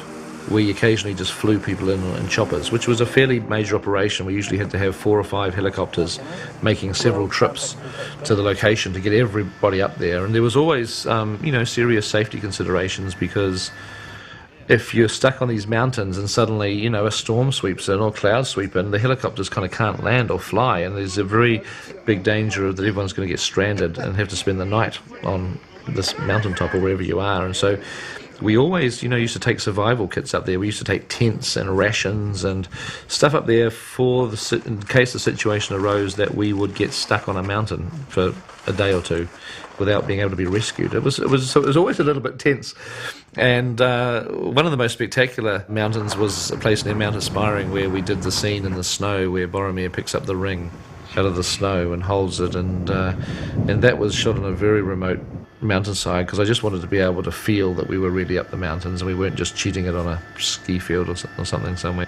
I think it took 10 or 15 minutes to get there, and I remember we flew through cloud, which freaked me out, couldn't see anything. And I was normally fine in helicopters, and I was always really excited to be in helicopters, but it was actually quite turbulent. The weather wasn't perfect. And all the other guys were great. They were filming it, and Dominic and Billy and Orlando saying, "Oh man, this is amazing." And I was sort of gripping the seat, just thinking, when are we going to get there? I was worried when we got there, all Sean would be able to think about, or would be thinking about for the rest of the day, was, I have to ride back, And I thought, man, it's a crucial scene, and he has a moment with the ring. I said, were you thinking about the fact that we would have to ride back again in the helicopter? Were you thinking about it? He says, all the time, the whole time. I said, man, I don't know how you did it, but you really nailed it. After this particular journey, he didn't take any more helicopter rides. He just said, that's it. I'll walk, I'll swim, I'll crawl, I'll do whatever it takes. I'll walk all night to get there by morning, but I'm not taking any more helicopter rides. Shortly afterwards, we had to go to another location, which was in the Remarkables in Queenstown by a lake to shoot a scene. Well, Sean absolutely did not want to fly, and said, look, I'll take the ski lift up, and then I'll walk the rest of the way. We shot there for 2 or 3 days, and our day would begin with everybody flying in the helicopters. And as we flew over at 7:30 in the morning, we'd look down, and there'd be this tiny black speck climbing the cliff. It was almost like a cliff face, and it was Sean Bean dressed up as Boromir, like a human fly on the wall, clambering up this mountainside all by himself to sort of get to the location, because he didn't want to go there in a chopper. He had 2 hours of climbing to do.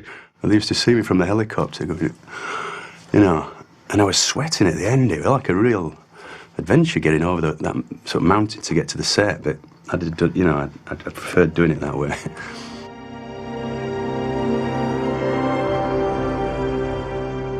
The scene of the Fellowship and the Avalanche was very difficult to shoot. I actually didn't shoot much of that. That was directed by John Mahaffey.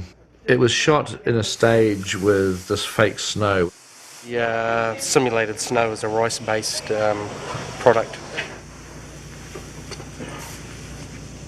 To taste, it was kind of salty or something. It was kind of like almost like sawdust, salty sort of sawdust or something. It was horrible. It gets into your eyes. It affects your eyes more than anything else. He will actually leave Gandalf and go behind him. Even after one day of it, it left your face really red and raw, it just really got in your eyes and your ears, your whole body. It was a high salt content in it, whatever it was. Filmmaking is very counterintuitive. When it's supposed to be freezing cold and snowing, you're invariably on a set where the Klieg lights are on and you're so hot that your sweat is pouring down your face. You had to keep saying to yourself, no, I'm feeling very cold. I'm in the snow, despite the warmth of the bright lights. However, uncomfortable is what it must be to be in an avalanche, and so in the end it's probably an aid to believability.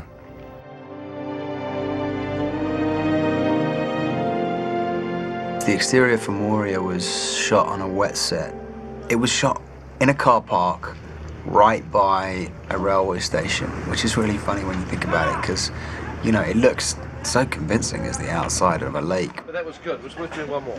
We will do one more. That was very nice. Thank you, broom people. Hey, Orlando. Yeah. Just be careful turning, because it looks a little like if you're turning that far, you'd probably see it. Okay. Being an elf and everything, so probably don't turn quite so much. Okay.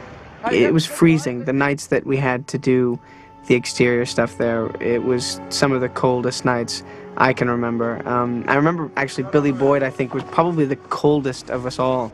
That evening is the coldest my feet have ever been, to the point that I was almost going to have to say it, like, I can't actually go on. It was like 4 or 5 in the morning, and we'd done this shot quite a few times, and I was becoming really, really uncomfortable. So that's my abiding memory of outside the gates of Moria. We must face the long dark of Moria. When I was walking with the staff in the mines of Moria, which had to have an illuminated bulb on top, that had to be provided with electricity, and it travelled along the wire through a hollow staff out through the bottom, and the wire was hidden under the robes into a battery pack attached to my back. I don't think you were sort of holding it in any particularly, well, I think you're just using it, you know, just as a torch, basically, yeah. Brian Banscove was our chief lighting technician, or gaffer. DPs like to have a great relationship with their chief lighting technicians or gaffers, and because sometimes, you know, it can get a bit lonely out there. There's not a lot of people that really sort of understand the finer intricacies of light. I basically really appreciated Brian for his eye. It's great when you've got a gaffer on set who actually understands the emotion of what you're trying to do with the light that you've got. And when you do a film that's visually effects laden and you're dealing with CG characters, you often have to act to someone that might not even be there. If you're acting with a cave troll, for example, well, there is no cave troll. As an actor, you just had to believe that they were going to create something spectacular that you were fighting. Peter showed us things, CGI stuff, you know, which gives an idea of what we were fighting. Even though it was thin air, we knew what it would probably look like in the end. And once you get into the rhythm of that, that's fine, you know, you can sort of deal with it, and it becomes very natural. We'd already faced so many different situations together as a group that it was all right. And there was just a lot more that was invisible, and therefore a lot more make-believe involved in that, shooting that sequence. And then when you see it all put together, it's fantastic.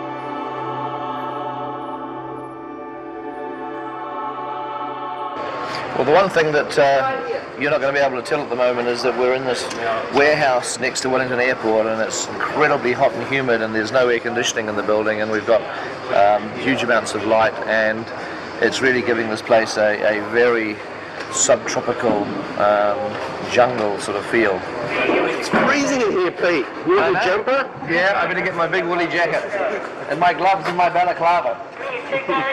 I wanted to do something special for Galadriel. I felt that of all the people in the story, she was, in a way, more connected with a spiritual world. And I took my biggest cue off out of the writing of Tolkien, which basically described her as saying, no sign of age was upon her, except in the depths of her eyes, keen lances in the starlight, wells of deep memory.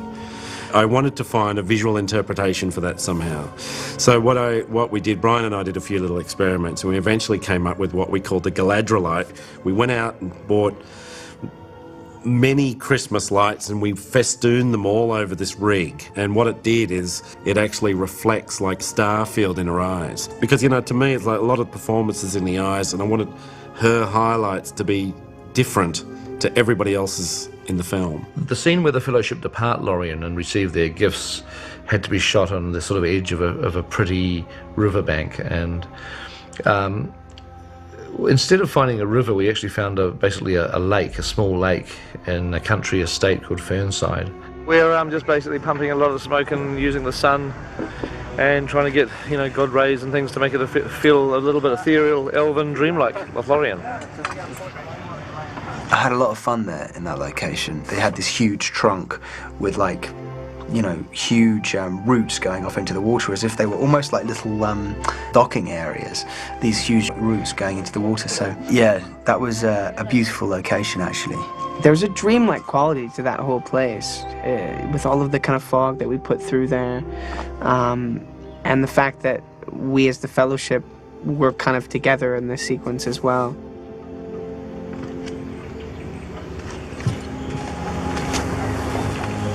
You Samwise Gamgee, Elven Road. Thank you, my lady. Look, have you run out of those nice shiny daggers?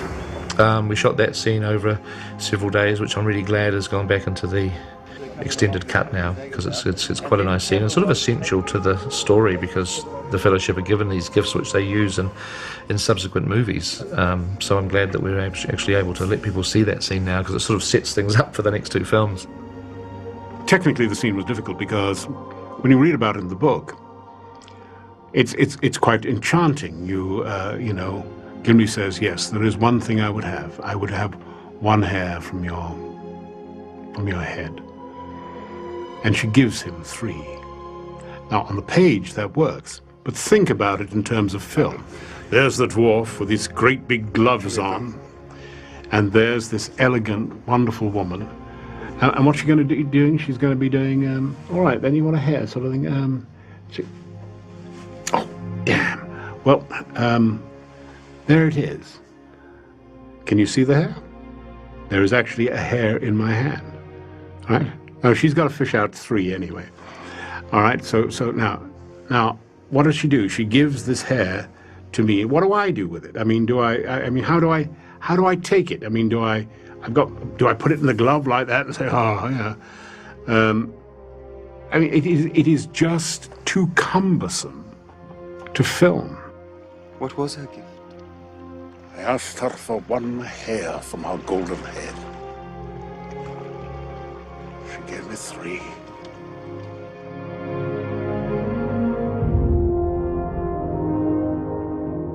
Some of the rivers that we were shooting on in the South Island, you know, they were picked for their beauty, but they were fast flowing and they were very deep. There were currents, and so one of the training regimes that we set up for our actors when they first arrived in New Zealand was boat handling skills, you know, basic like canoe type skills. And I know they had a lot of fun.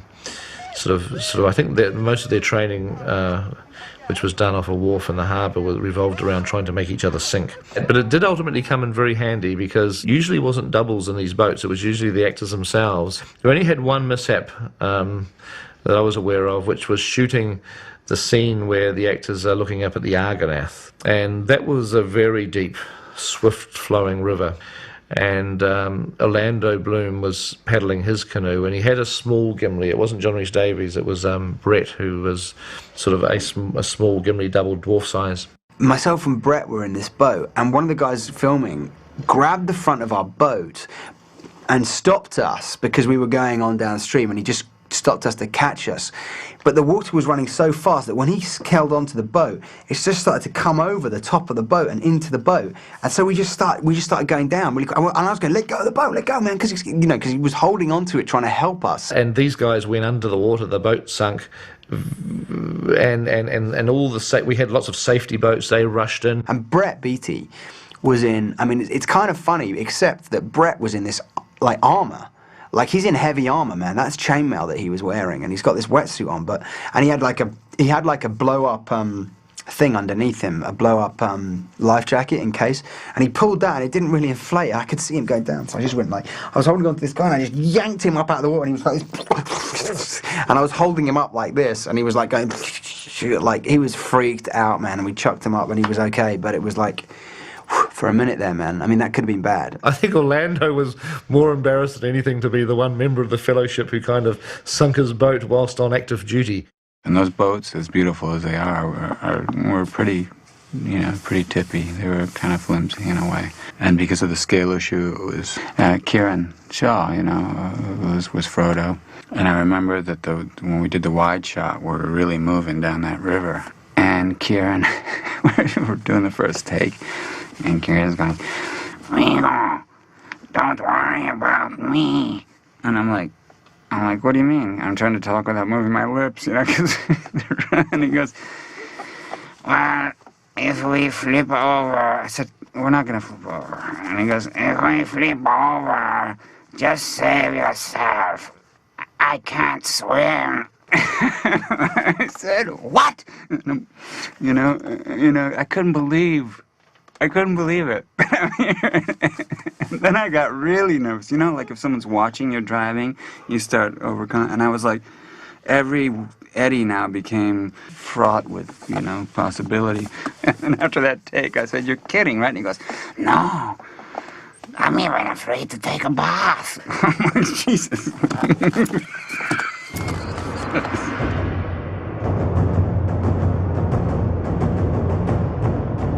Towards the end of 1999, and like 2 or 3 months after we started shooting, we ended up filming our first really big battle scenes, I guess, of the trilogy, and they were the Amon Hen fights at the climax of The Fellowship.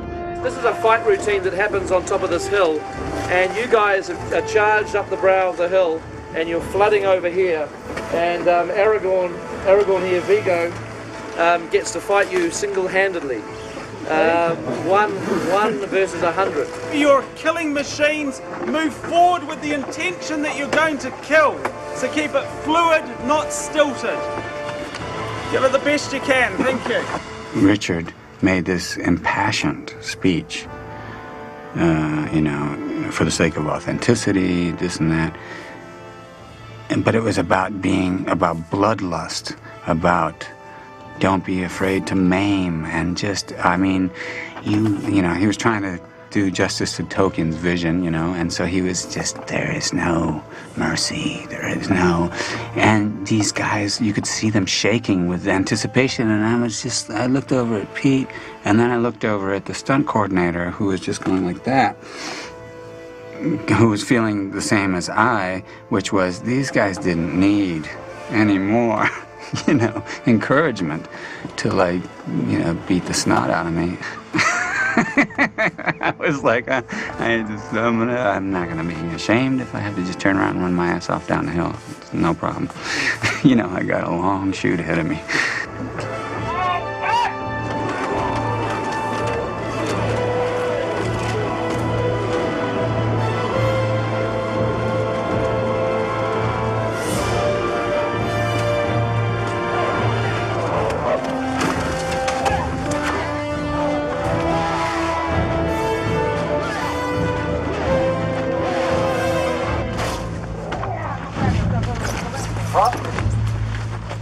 It was blazingly hot. It was like, you know, over 100 degrees, and these poor guys were wearing this, you know, all this leather and fiberglass costumes with rubber masks. Warm in there.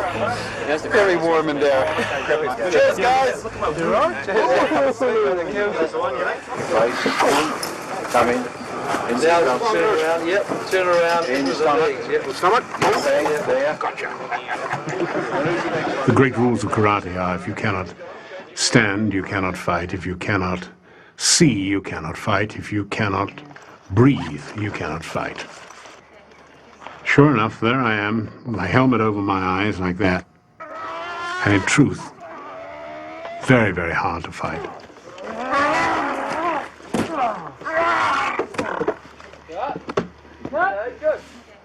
I think I have to say that Lurtz, who is a general of the Uruk-hai army, is potentially my favourite character. He's played by an actor called Lawrence Mohure, an imposing gentleman even when he's not in his prosthetics. Strike a pose and let's get with it. And stay on it. Stay like that.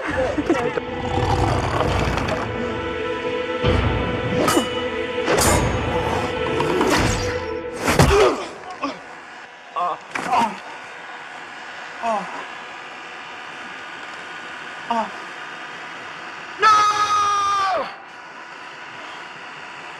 Got it.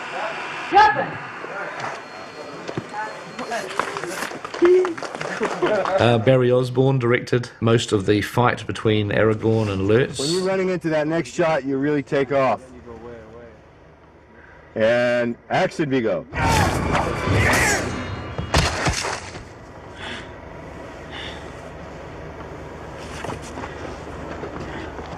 On this movie, I have so much to do that it takes actually quite a lot of effort to be able to do this. And I find myself conflicted. But right now, finishing the movie seems to me to be the most important thing, and helping Peter out in that fashion is appropriate on this film. Okay.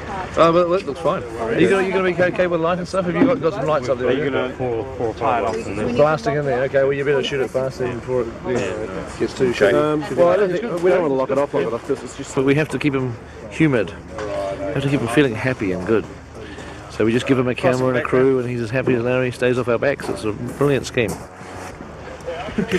Right, Barry? Thanks. It's all right. I said that. I know you did. Okay, yeah, now Barry's got a motivation now, you see, you won't. So come towards us, Barry, and raise your sword. That's it. Like that.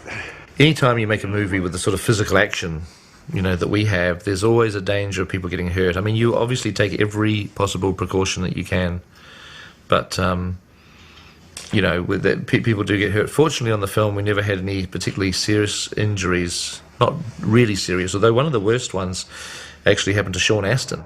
And it was a relatively simple shot where Sean had to be on the shore of the lake, and he had to run out to the boat. I'm running at a dead sprint, and I get in, and my left foot and as my right foot lands about 2 feet in the water, just this huge sharp pain, and I grabbed onto the side of the boat and I just looked down, and it hurt so bad.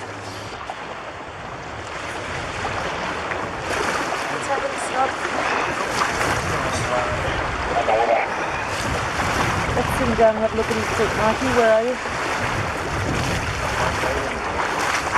Let's sit him down and have a look at his foot. You want to sit on the bench or do you want to sit on a chair? His foot had virtually been completely impaled on this shard of glass. When they took the prosthetic off, it was a big, old, deep gash in the foot. I mean, it was a substantial cut. Doing the same action again. Oh my God! That run over the top. It's a lot of blood, So man. Mike will get a It's a lot of blood. Probably going to need a bit. We could dry it off if we need to. There was this sort of globular thing, this mass that came out of the slit in his foot, that I was fascinated with. Master Frodo can play with my clots anytime he wants to. I'm fascinated by his blood clot. We were a good hour to an hour and a half's drive out of Tiana. It was a long way, it was quite remote. We called for a chopper to come in because we knew we needed to get him to a hospital very, very quickly because there was a lot of bleeding. So the helicopter guy came out and we jumped in, and it was Jacques Cousteau's pilot. The guy who had flown Jacques Cousteau around on some of his expeditions, which I thought was really cool. I'm kind of glad on this movie that I got to direct it and I didn't have to play a hobbit, because, you know, those guys had a fairly arduous time of it. They had to get up at some unearthly hour. How lucky are we to be in New Zealand to see this? That's half of why this movie is so amazing. This kind of stuff, every day. My day would start within the 5 o'clock hour, every day. For the most part. It's sometimes 4:30. That was lovely. The Hobbits would always start early because we had the prosthetics in the morning. Our makeup took mostly about 2 hours. Glue was painted to the bottom of your feet. Then you would slide into these prosthetic feet. They would then hair dry glue around the seams of your feet and paint them with airbrushes and paintbrushes. Standing up at 5 in the morning. And the whole time we're begging to sit down, but they don't let us. They couldn't sit and have their feet glued on because the way that their ankles would sort of be bent in the wrong position. So they had to literally just stand up when I'm sure they'd rather be in bed. We have to be really honest and say that when the days that we don't have feet, we're really excited. Because A, that means we have a later call, and B, we don't have to stand up for an hour and a half. I don't think my wife knows as much about my feet as Sean Foote. And isn't that ironic that Sean's last name is Foote? F-O-O-T-E. Sean Foote. O-E? No E. No E. I want to put an E on there because it's just too weird that your last name is Foote and that you work on my foot. My foots. No E. So the prosthetics would be put on, and that would be an interesting time in the morning. It was always kind of it was our time to be with each other. We went through phases as well. There was the kind of reading phase, where we'd all be reading and we wouldn't talk.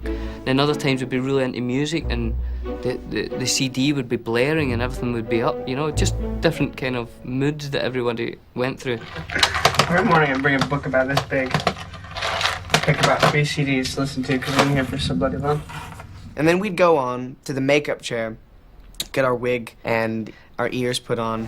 So the Hobbit ears actually encompass the entire ear and kind of fit on like, well, like a glove. Like an earmuff. Like an earmuff, but completely contoured for the ear. The thing that's weird about the ears is, in terms of acting, is they're foam, latex, and so they actually absorb sound. And when other actors are performing, and sometimes it's hard to hear them.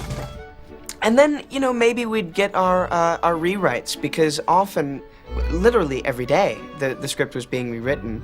So anything that we'd learned the previous night made no sense because we would have revised script pages. I would say probably 90% of the time we arrived on set. Not because we were in trouble in any sense, but it was really to get as close to Tolkien as possible, and I think we were always trying to incorporate more of Tolkien into the movie. I actually have a whole miniaturized script so that if I want to see like where we've come from or where we're going to, and we have other notes and stuff, but it's really neat just to be able to have something to walk around in, and when Peter's talking about stuff and you can kind of, I don't know, it's just a useful tool. If there was time, we'd nip and get some breakfast. Sometimes there wouldn't be time, there'd be a rush on, so we'd get breakfast brung to you. I'd normally have porridge. In fact, I don't think there was porridge on set until I kind of asked for it, and then there was always a big thing of porridge. So I think I kept everyone healthy on set because of that. The day has now begun.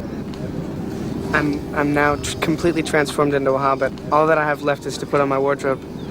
So I've got my feet, got my wig, got my ears, got my dirt. I'm ready to go. I think I'll go in my trailer now, listen to a little music, relax, and get ready for the scene. If you ever actually made it to set, that's the thing about making movies, is it is such a cliche, but it's so true. Everybody rushes because you have to be there in front of the camera when it's ready to go. But if something goes wrong, you know, a light goes or need to reset something, then it could be another 5 hours. As we were filming the movie, there was a making of that was always going on, so there was normally a camera on set. And, you know, if we were ever really bored, been hanging around to do a shot for a while, we'd try to do a little skit. The phone rang last night, and there was someone on the other end.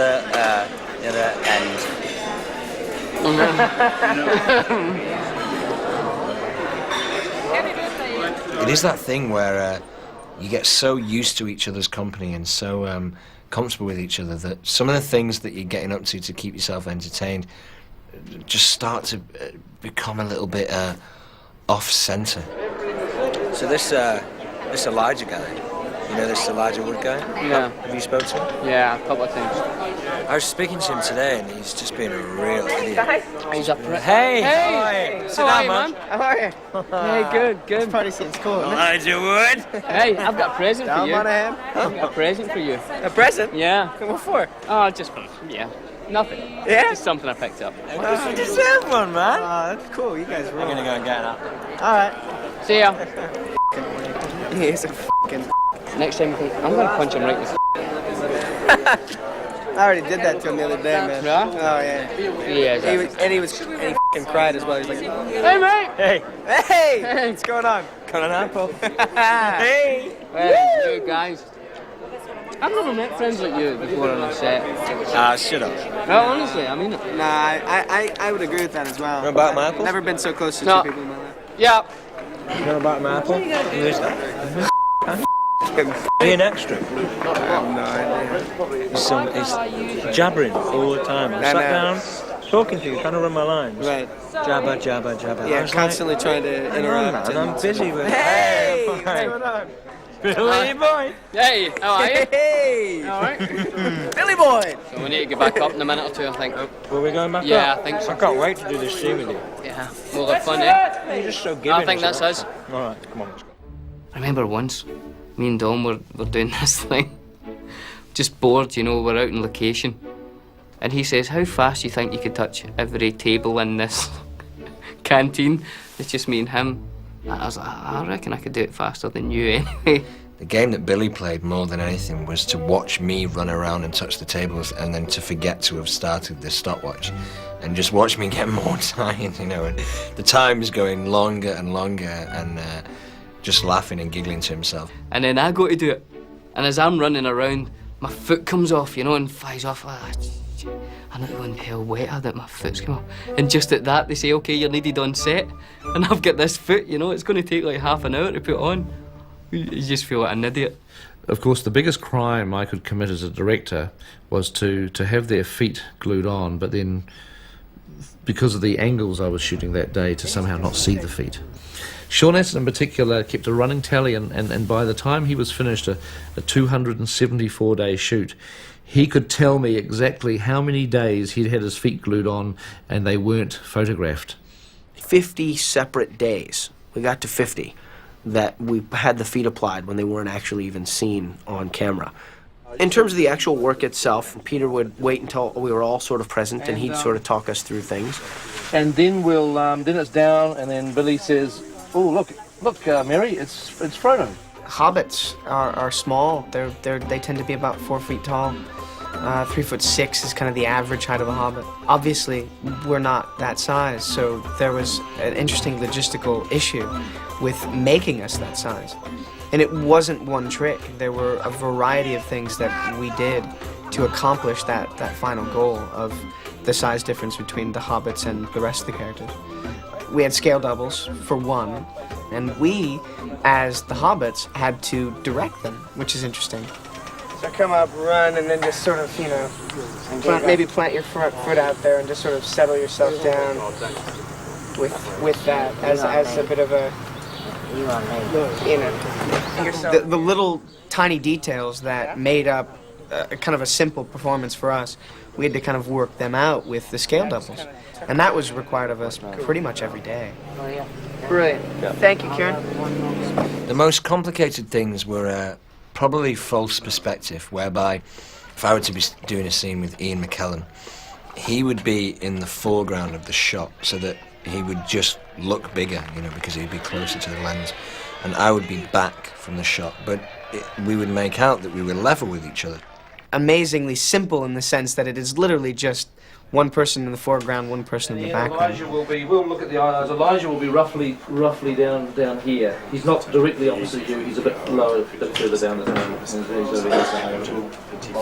But also logistically for us as actors, that posed the problem of eyeline.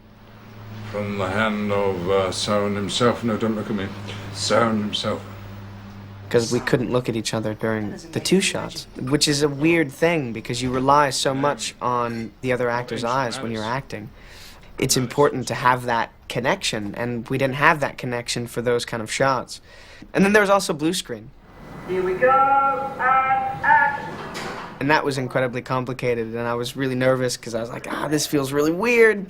I'm walking on, you know, a blue mat, and there's blue around me, and there's no reference at all to remind me of the place that I'm supposed to be. Did it look all right? Yeah, you can use a little bit of width down here. Once you're down the step.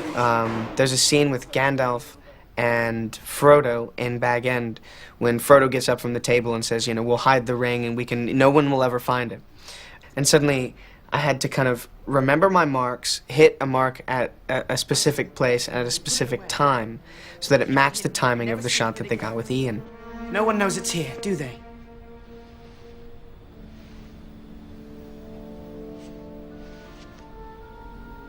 Do they, Gandalf? Probably the most frustrating thing for me was working on my knees. This is probably, I mean, the configuration with Billy and Dom is not quite right because Frodo had a clear access through.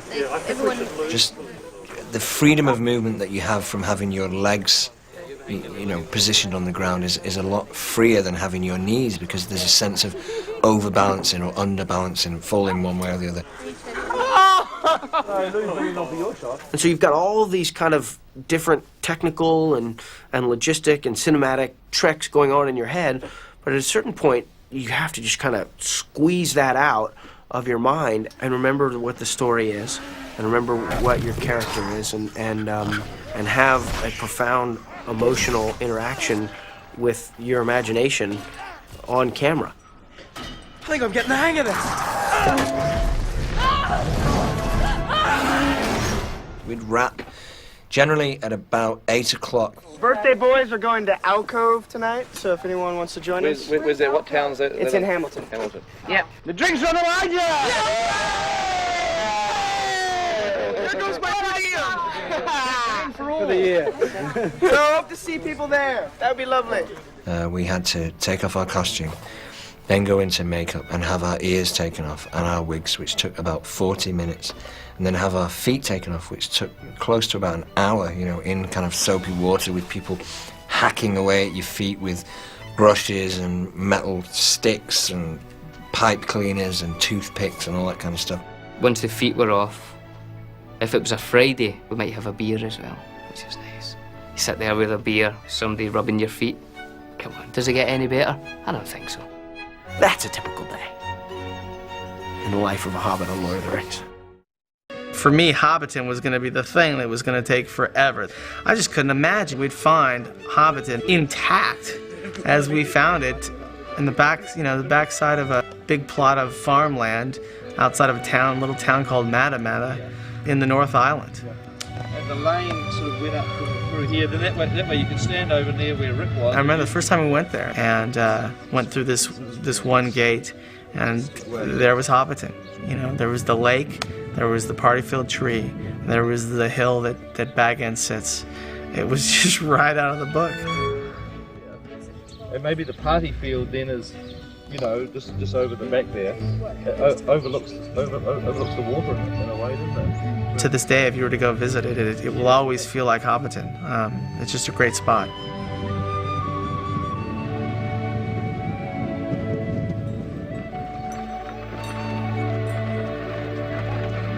The Weathertop Ruins, we found a brilliant location for it. It was up in the Port Waikato area, great sort of limestone washed away.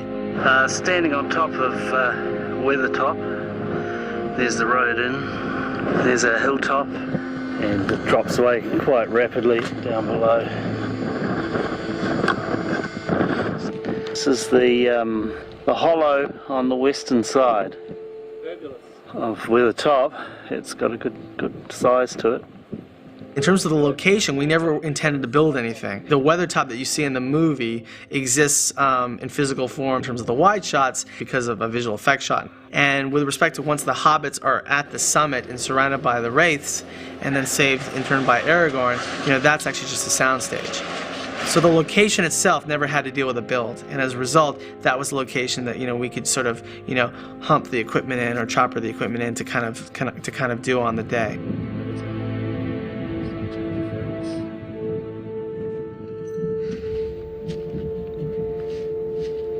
This was the great watchtower of Amon-Sun.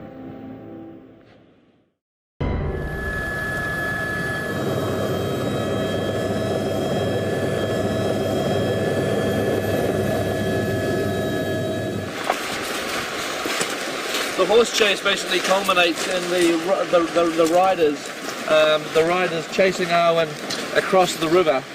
She gets on the other side and sort of goads them across. And what my concept is, because the scene is made up of like three primary kind of angles, it's like there's the angle which is the profile where you've got Arwen on one side, the other horses starting to cross, and around the corner comes the flood.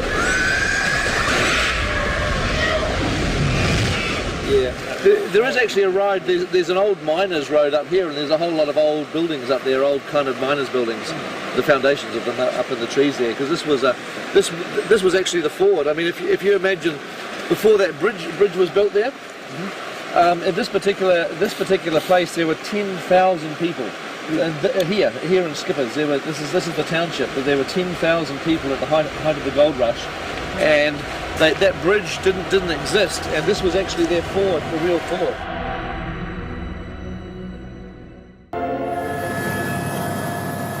Kaitoki is a water collection region for Wellington, for the whole city of Wellington. But it has beautiful forest, and it has a lovely river running through it, and a sort of Rivendell type feeling. Kaitoke is one of those places that it's a national park, and it's the kind of place that you would go and reflect at. You know, sort of a very sacred place that you can go and rest, and it's just a really special spot. It's a very specific place that we built our sets to be able to take advantage of the beauty of the area, but still keeping it kind of in that Tolkien feel. And it worked perfectly as the backdrop of Rivendell.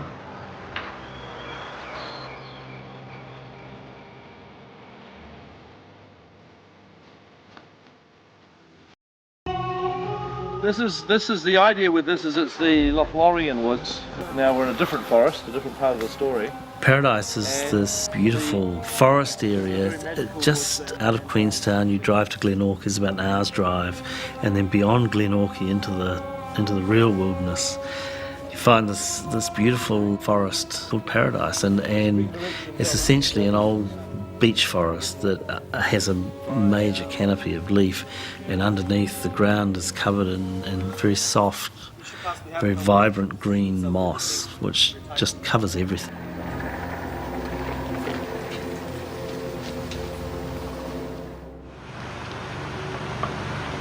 It's a nice sunny day here at Fernside and Featherston.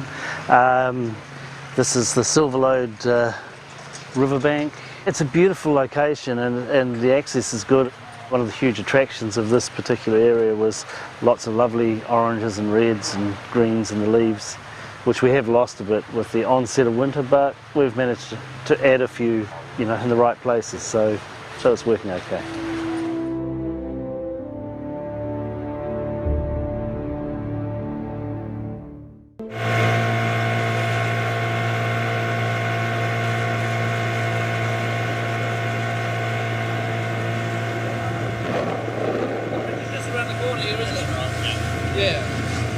Let's just go up to the bridge and then we'll just have a little bit of just a cruise back. Okay. And it would be good then to get the boat up here if we could, the Elven boat. Even if we just jump off onto the shore somewhere if you need to go back. No worries. So here's the bridge, right. So we're just looking, Andrew, for some sort of a shot which would give us the, the gorge that leads up to the Argonath. Yeah.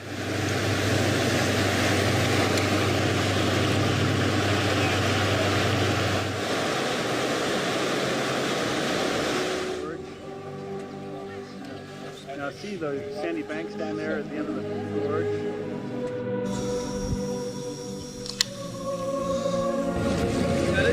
Just hang back. Let's hang back and let them get a little bit further away. Where we could stick the big statues down there somewhere. The Argonath.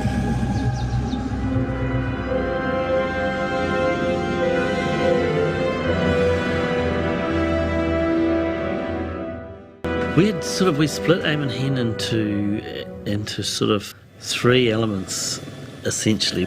There was the Nen Hithwil Lakeshore. This is an absolutely gorgeous piece of landscape, and if someone doesn't find something to help get this into the show, you're all mad.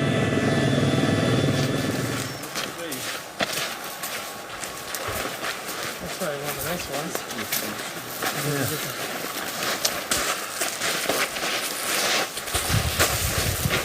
Around the bend. So this is the sort of way we'd shoot them arriving on the shore of Nen Hithwil, just to get a sense that the forest comes right down to the shore.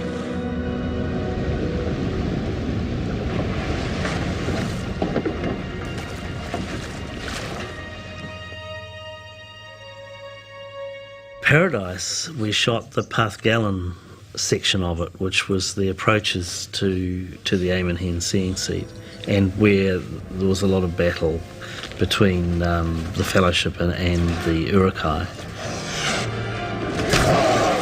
Yeah, against that tree. Yeah, we do have to find a good place for Boromir's little death scene with Aragorn. So yeah.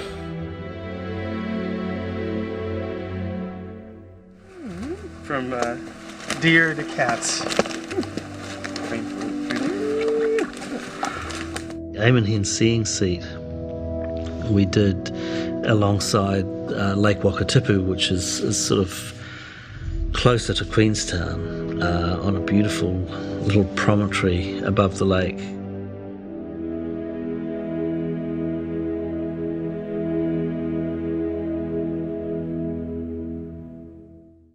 Only a couple of carrots and some cabbages and those 3 bags of potatoes that we lifted last week, and then the mushrooms the week before. Yes, Pippin. My point is, he's clearly overreacted. Run!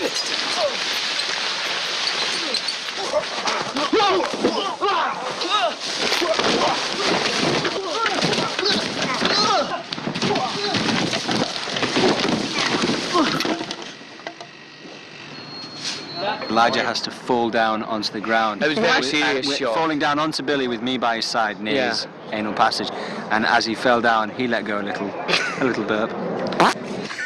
Right. That was great. Fantastic. Okay. All right. Thank you. That was great, guys. Have you got one more in you? Me and Dom were doing a lot of good acting as well. But Yeah, I can't wait to see if it shows up on the sound. And my eyes were It's nipping, gonna show up on and the it was DVD. really, really sore. And I was almost sick. And even the thought of it now. My nose and ears were bleeding. Yeah, they were. You gotta love your castmates.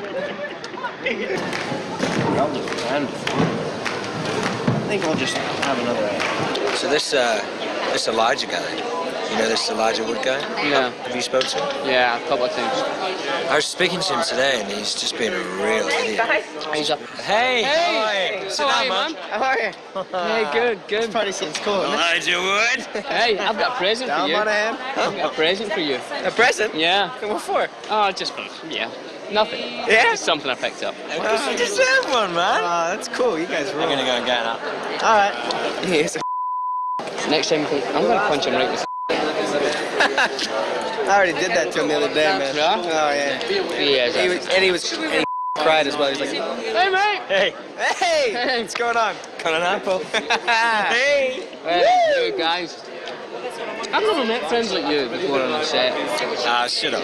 No, honestly, I mean it. Nah, I would agree with that as well. You know about my apple? Never been so close to No. two people in my life. Yeah. You know about my apple? Who's that? Be an extra. He's jabbering all the time. I sat down, talking to you, trying to run my lines. Right. Jabba, jabba, jabba. Yeah, constantly trying to interrupt. And I'm busy with Hey! What's going on? Billy boy. Hey, how are you? Hey! All right. Billy boy! So we need to get back up in a minute or two, I think. Were we going back up? Yeah, I think so. I can't wait to do this scene with you. Yeah. Well, they're fun, eh? You're just so giving. I think that's us. All right.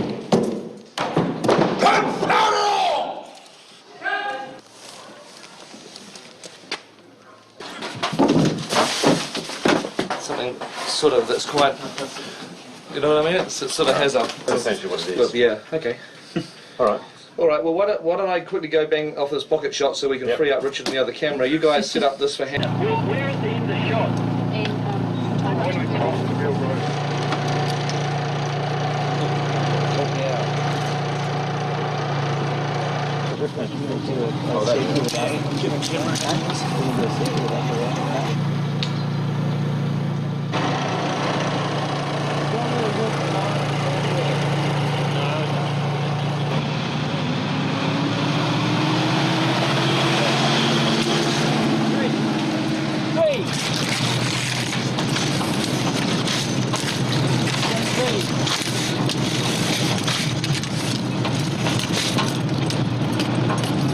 Cut it there, please.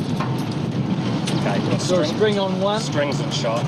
Strings on two. You do very slow.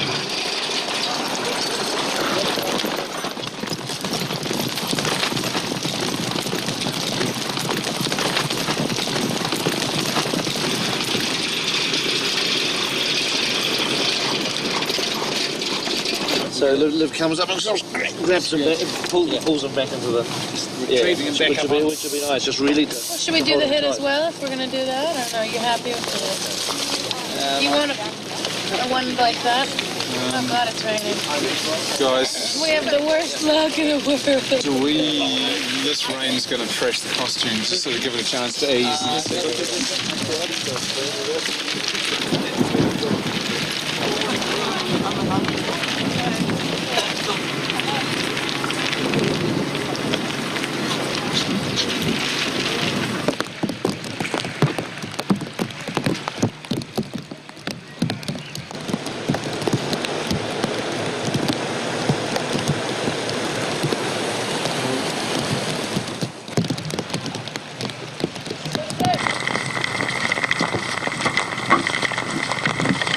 While most people are at home trying to save their houses and sandbag their belongings, we make a film.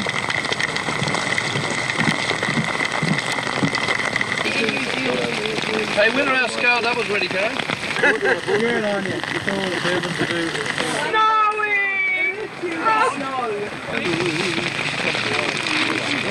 Richie's made snow just to keep you happy. It's absolutely brilliant. Thank you. As they're slipping it off, just slip this chat back away. Well, you'll be here and they'll be there. You can sound of the here. You disappearing, we can have you going behind the bush and then. At the moment, because we may have to come back. And the other thing is everyone's starting to get a little bit cold. I'm just saying, everyone's very cold. I've got people shivering and horses shivering, and it's, I can see Well, people should we pull out now, eh? I actually think we should. Okay, okay, guys. Let's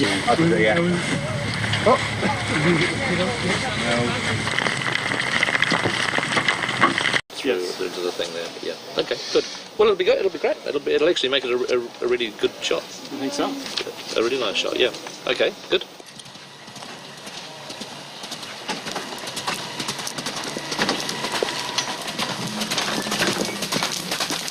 I think we're late getting away. I think we're a little late getting away. We need to just whiz another one.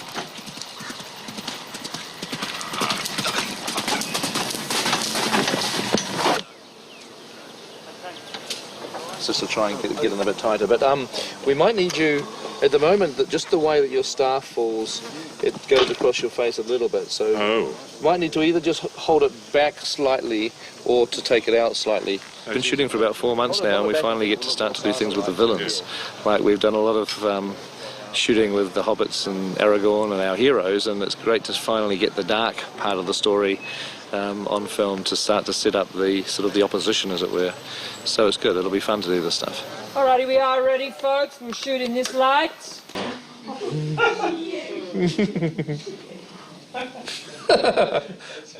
It's very bizarre, isn't it?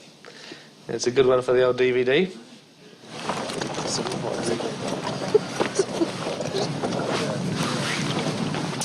So you lie. I gotta take mine with me when I leave.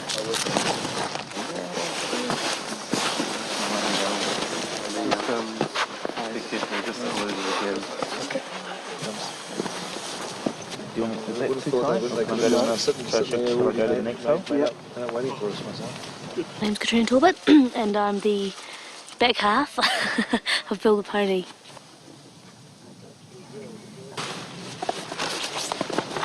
We have to actually have a bit of practice on every terrain because it's different. In the snow, and in the mud, and on the mountainside, and in the swamp. We started with an agency in Wellington Actors. Okay, can we have a bit of room, please? She said if we wanted to get involved in stilt walking, then we got called in to do Bill the Pony. What we're going to do, you can see where these footprints go up the hill here. When we're all ready, we're just going to have you walking up the footprints, following in single file. And when Michael, who's playing Gandalf, gets to the end of the footprints, he stops, and everybody will position everybody behind there, and that's our starting position. Piran Izenguna, who's playing Frodo, is going to be doing a little fall and a roll down the hill. Vigo's going to jump out and grab him. And then if we can just run the scene. Now this is just a wide shot, and we're only going to need the basic big movement, so don't worry about dialogue. As he falls, and then you take it. And you're going to fall to your right and roll. And fall, Karen.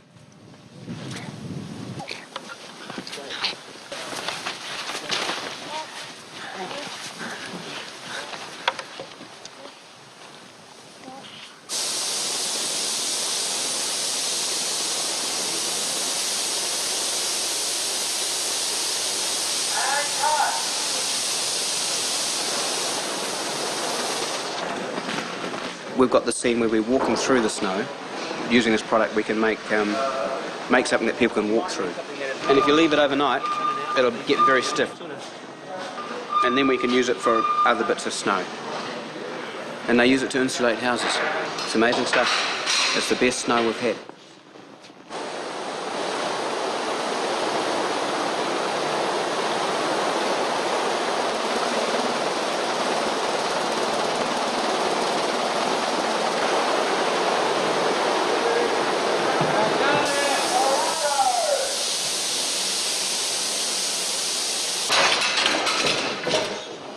I'll be full of snow on the day and making an avalanche down here full of our foam snow. The actors will be going along the top of the set and creating an avalanche for them to be buried in. So you see them looking up going, what the hell? And the veil of snow comes down, You're not quite sure what's happened. You see Gandalf be pulled off the rock.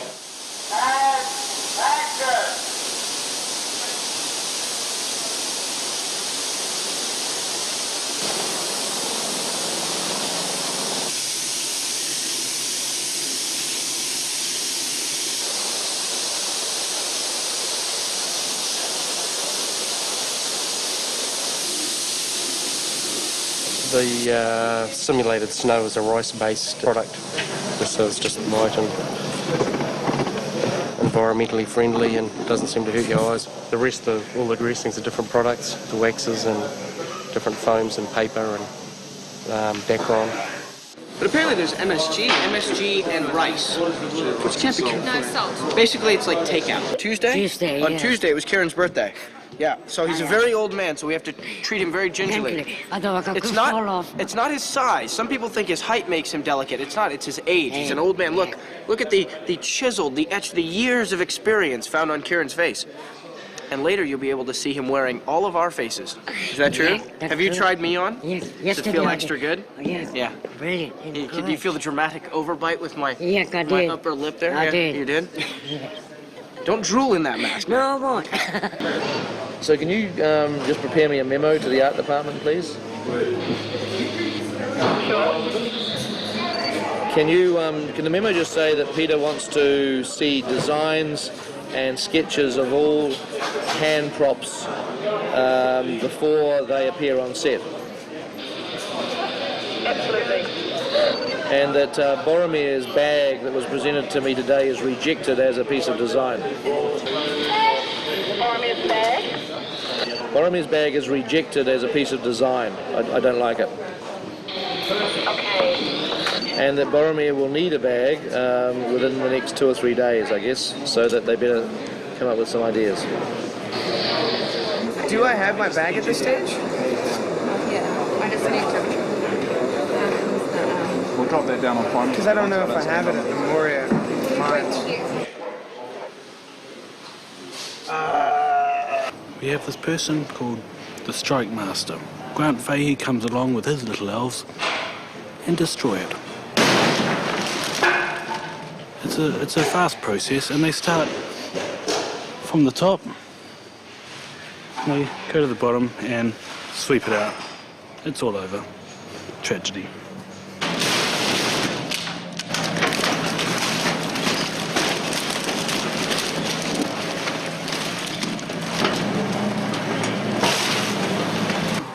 This links us to the satellite. We send UHF over about 3 kilometres, and then we send a satellite, God knows how long that goes. It goes to Wellington, and then it goes into space, and then it comes down again and goes to Tianao at the moment, because that's where the other guys are. And this, come with me, I'll show you.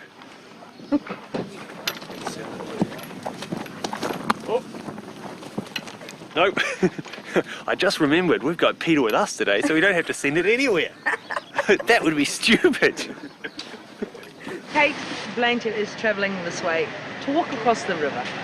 Hi. Now you've got to go back the way that we come in the mornings, and you'll see the first set of cones, and there's a couple of lights that come straight through the first path. Bring Kate in, but we have to drive her in. So Missy is establishing the cleanest way to get Kate to set. I think Galadriel's all a bit poncy and a bit overexcited with her status. We don't all need boats. You could have got the bus, use public transport or the subway. The thing about Peter Jackson is he'll never ask you to do something unless he's done it first. So he's going to go in the water now.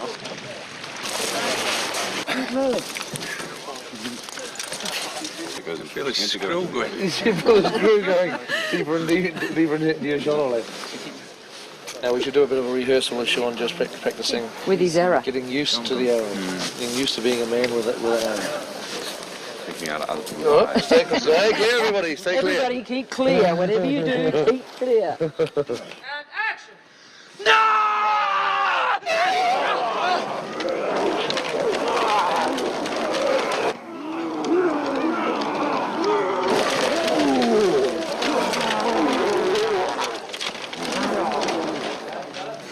And then I can hear the Iroquois just like this with the pom-poms cheering me on. Good Ow! Goes to you! Go let's!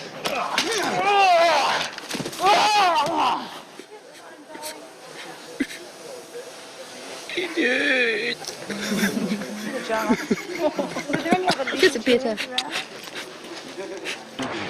Oh, Vigo. Sorry. Hey, Vigo, are you on camera? No. Yeah. We could have used him. Hey.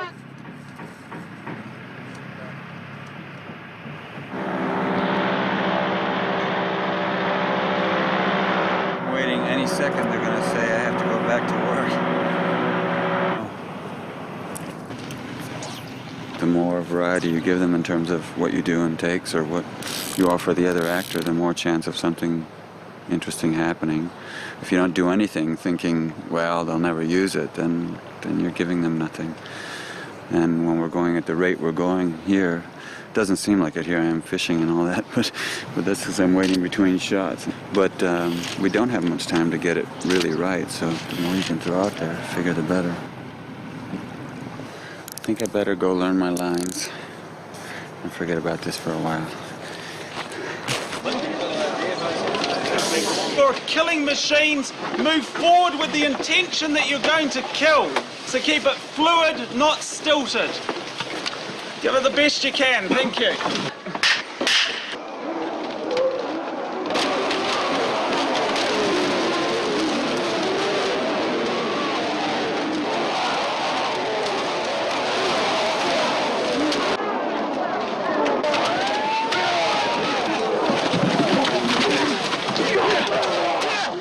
We have to deliver PG-13, but what I would hope is to make it a relatively hard PG-13, so it shouldn't be surprising if the first cut that we present gets an R rating and we have to go back and trim some shots. That would be the desire, so that we get a PG, but only just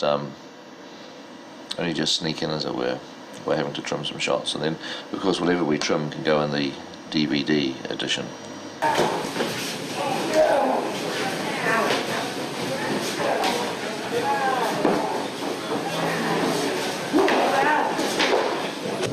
You'll arrive, the others will arrive behind you, Thomas will arrive, and then go. So you're only probably on there for 2 or 3 seconds. And we'll make sure once they'll come straight behind you, and we'll make sure everybody stops safely.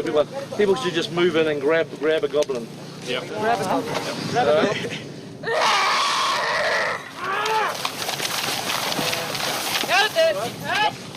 The only difference between our background and our hero costumes for our goblins are pretty much as the hero lightweight chainmail, which was conceptually thought and designed and produced for this particular film. It's a chainmail that's 1/5 the weight of steel, so the character's able to wear the costume for a long period of time without feeling any fatigue from any exhaustion or weight. Well, this is chainmail, lots of it. This is a Moria Orc suit that I'm working on at the moment. There's 13,000 rings in one of these suits when it's finished, and it takes approximately 3 days to make up one of these suits. Some of the other suits are considerably more because the mail is a lot finer. Here I am putting together plastic rings and I love it. Absolutely mad as a meat axe, but I love it. And for me it's been about 5 months of non-stop. Just the calluses on the ends of the fingers. But we'll get there.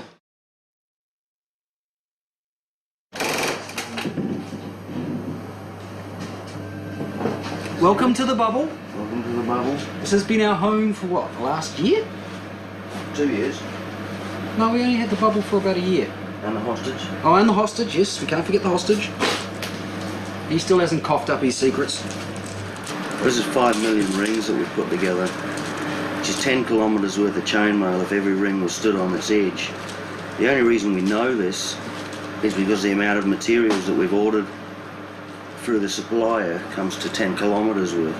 There's twice as much chainmail as ever was originally asked for.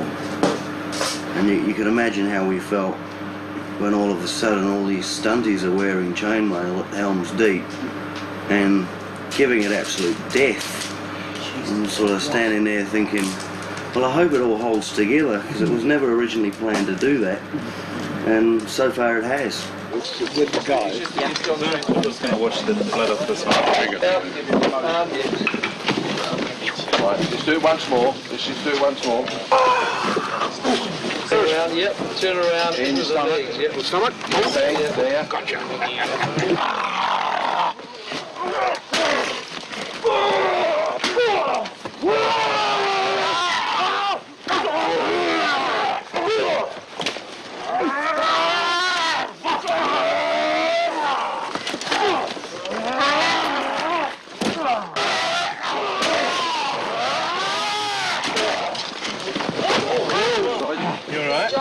Quick peek. Right, John? Yeah. Well, this afternoon we've got the pleasure of Christopher Lee's company. Take two. Quite a few of his scenes with some really bad background noise, fans, humming. So he's coming in to do his ADR, or looping, as they also call it, to replace his dialogue lines. Power. Greatest power. No, I think it's power. You want more? I think power is the word. 3 rings for the elven kings under the sky. In a sense, Most famous. is the most famous quote of the whole It is. work. And not only that, the way that you're 7 for the doing dwarf lords and Yes, their horses but stone, you're 9 for also mortal men doomed to die, invoking it. 1 for the Dark Lord on his dark throne in the land of Mordor where the shadows lie, 1 ring to rule them all, 1 ring to bring them all in the darkness, bind them in the land of Mordor where the shadows lie. I mean, that's so famous.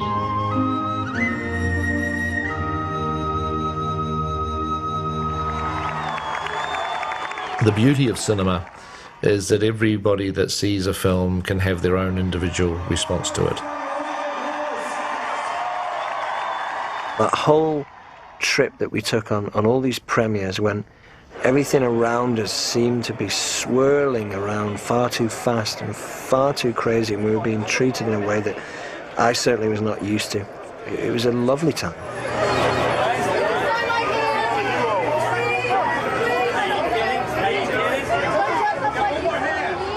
Premier étage. J'habite à Wellington.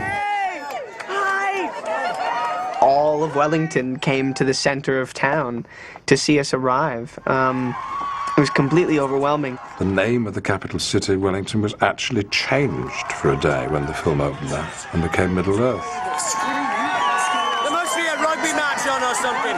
There's a huge crowd of people here. You felt that welcome and that love from the people of the fact that we'd made it there, the pride that we'd made it there.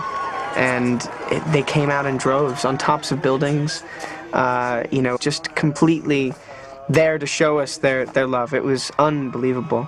And that was special, and really special for Peter. It was a really important moment for him to bring his movie back to the people. Please welcome the man up on stage, Mr. Peter Jackson!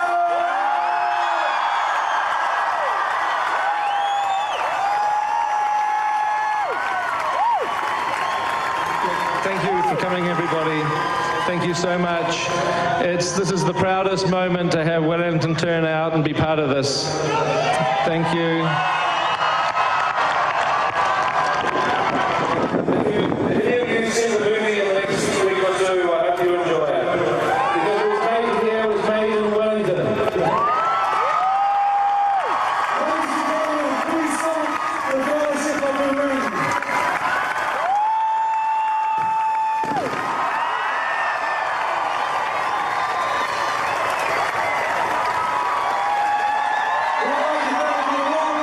It's been an unbelievable experience. I said when we started Lord of the Rings, if Lord of the Rings is the last thing I do in the movie business, then that'll be okay. Thankfully, the fans of Middle-earth have enjoyed the results of our labours over the last 5 years. It's strange when you think back to getting the part or wanting or going into a room to meet Peter and hoping that you get the role. And looking back on that and seeing where we are now and the response that it's gotten and how well it seems to have been received. Just so thrilled and so grateful to have been part of it. What you saw evolve was a group of people that were individuals and disparate people who actually became a fellowship through the experience of making the movie. The danger with any movie that does as well as this one does is that the amount of money it's making and the number of awards that it's got becomes almost more important than the movie itself in people's minds. I look at that as, in a sense, being very much like The Ring and its effect on people. You know, you can kind of forget what we were doing if you get too wrapped up in that. When I did finally see the movie, I felt a big weight lift off me because I felt like, you know, through everything that we'd all been through, it was so worth it because what Peter did was so beautiful. It makes me feel excited to get to carry on and go down and do more scenes and pickups and looping, and, you know, that we're not through yet. We've still got 2 more movies to produce to the world. It's still going, 2 or 3 years into the process, we're still getting together with our cast and doing stuff and the crew. And there's people that have been working on it for 5 or 6 years. It's become a lifestyle more than just a job, and everybody has become friends. I mean, everybody that's worked on this film, cast and crew, just have that comfortable shorthand with each other. And it's now just become a really comfortable, friendly, wonderful group of people to be associated with.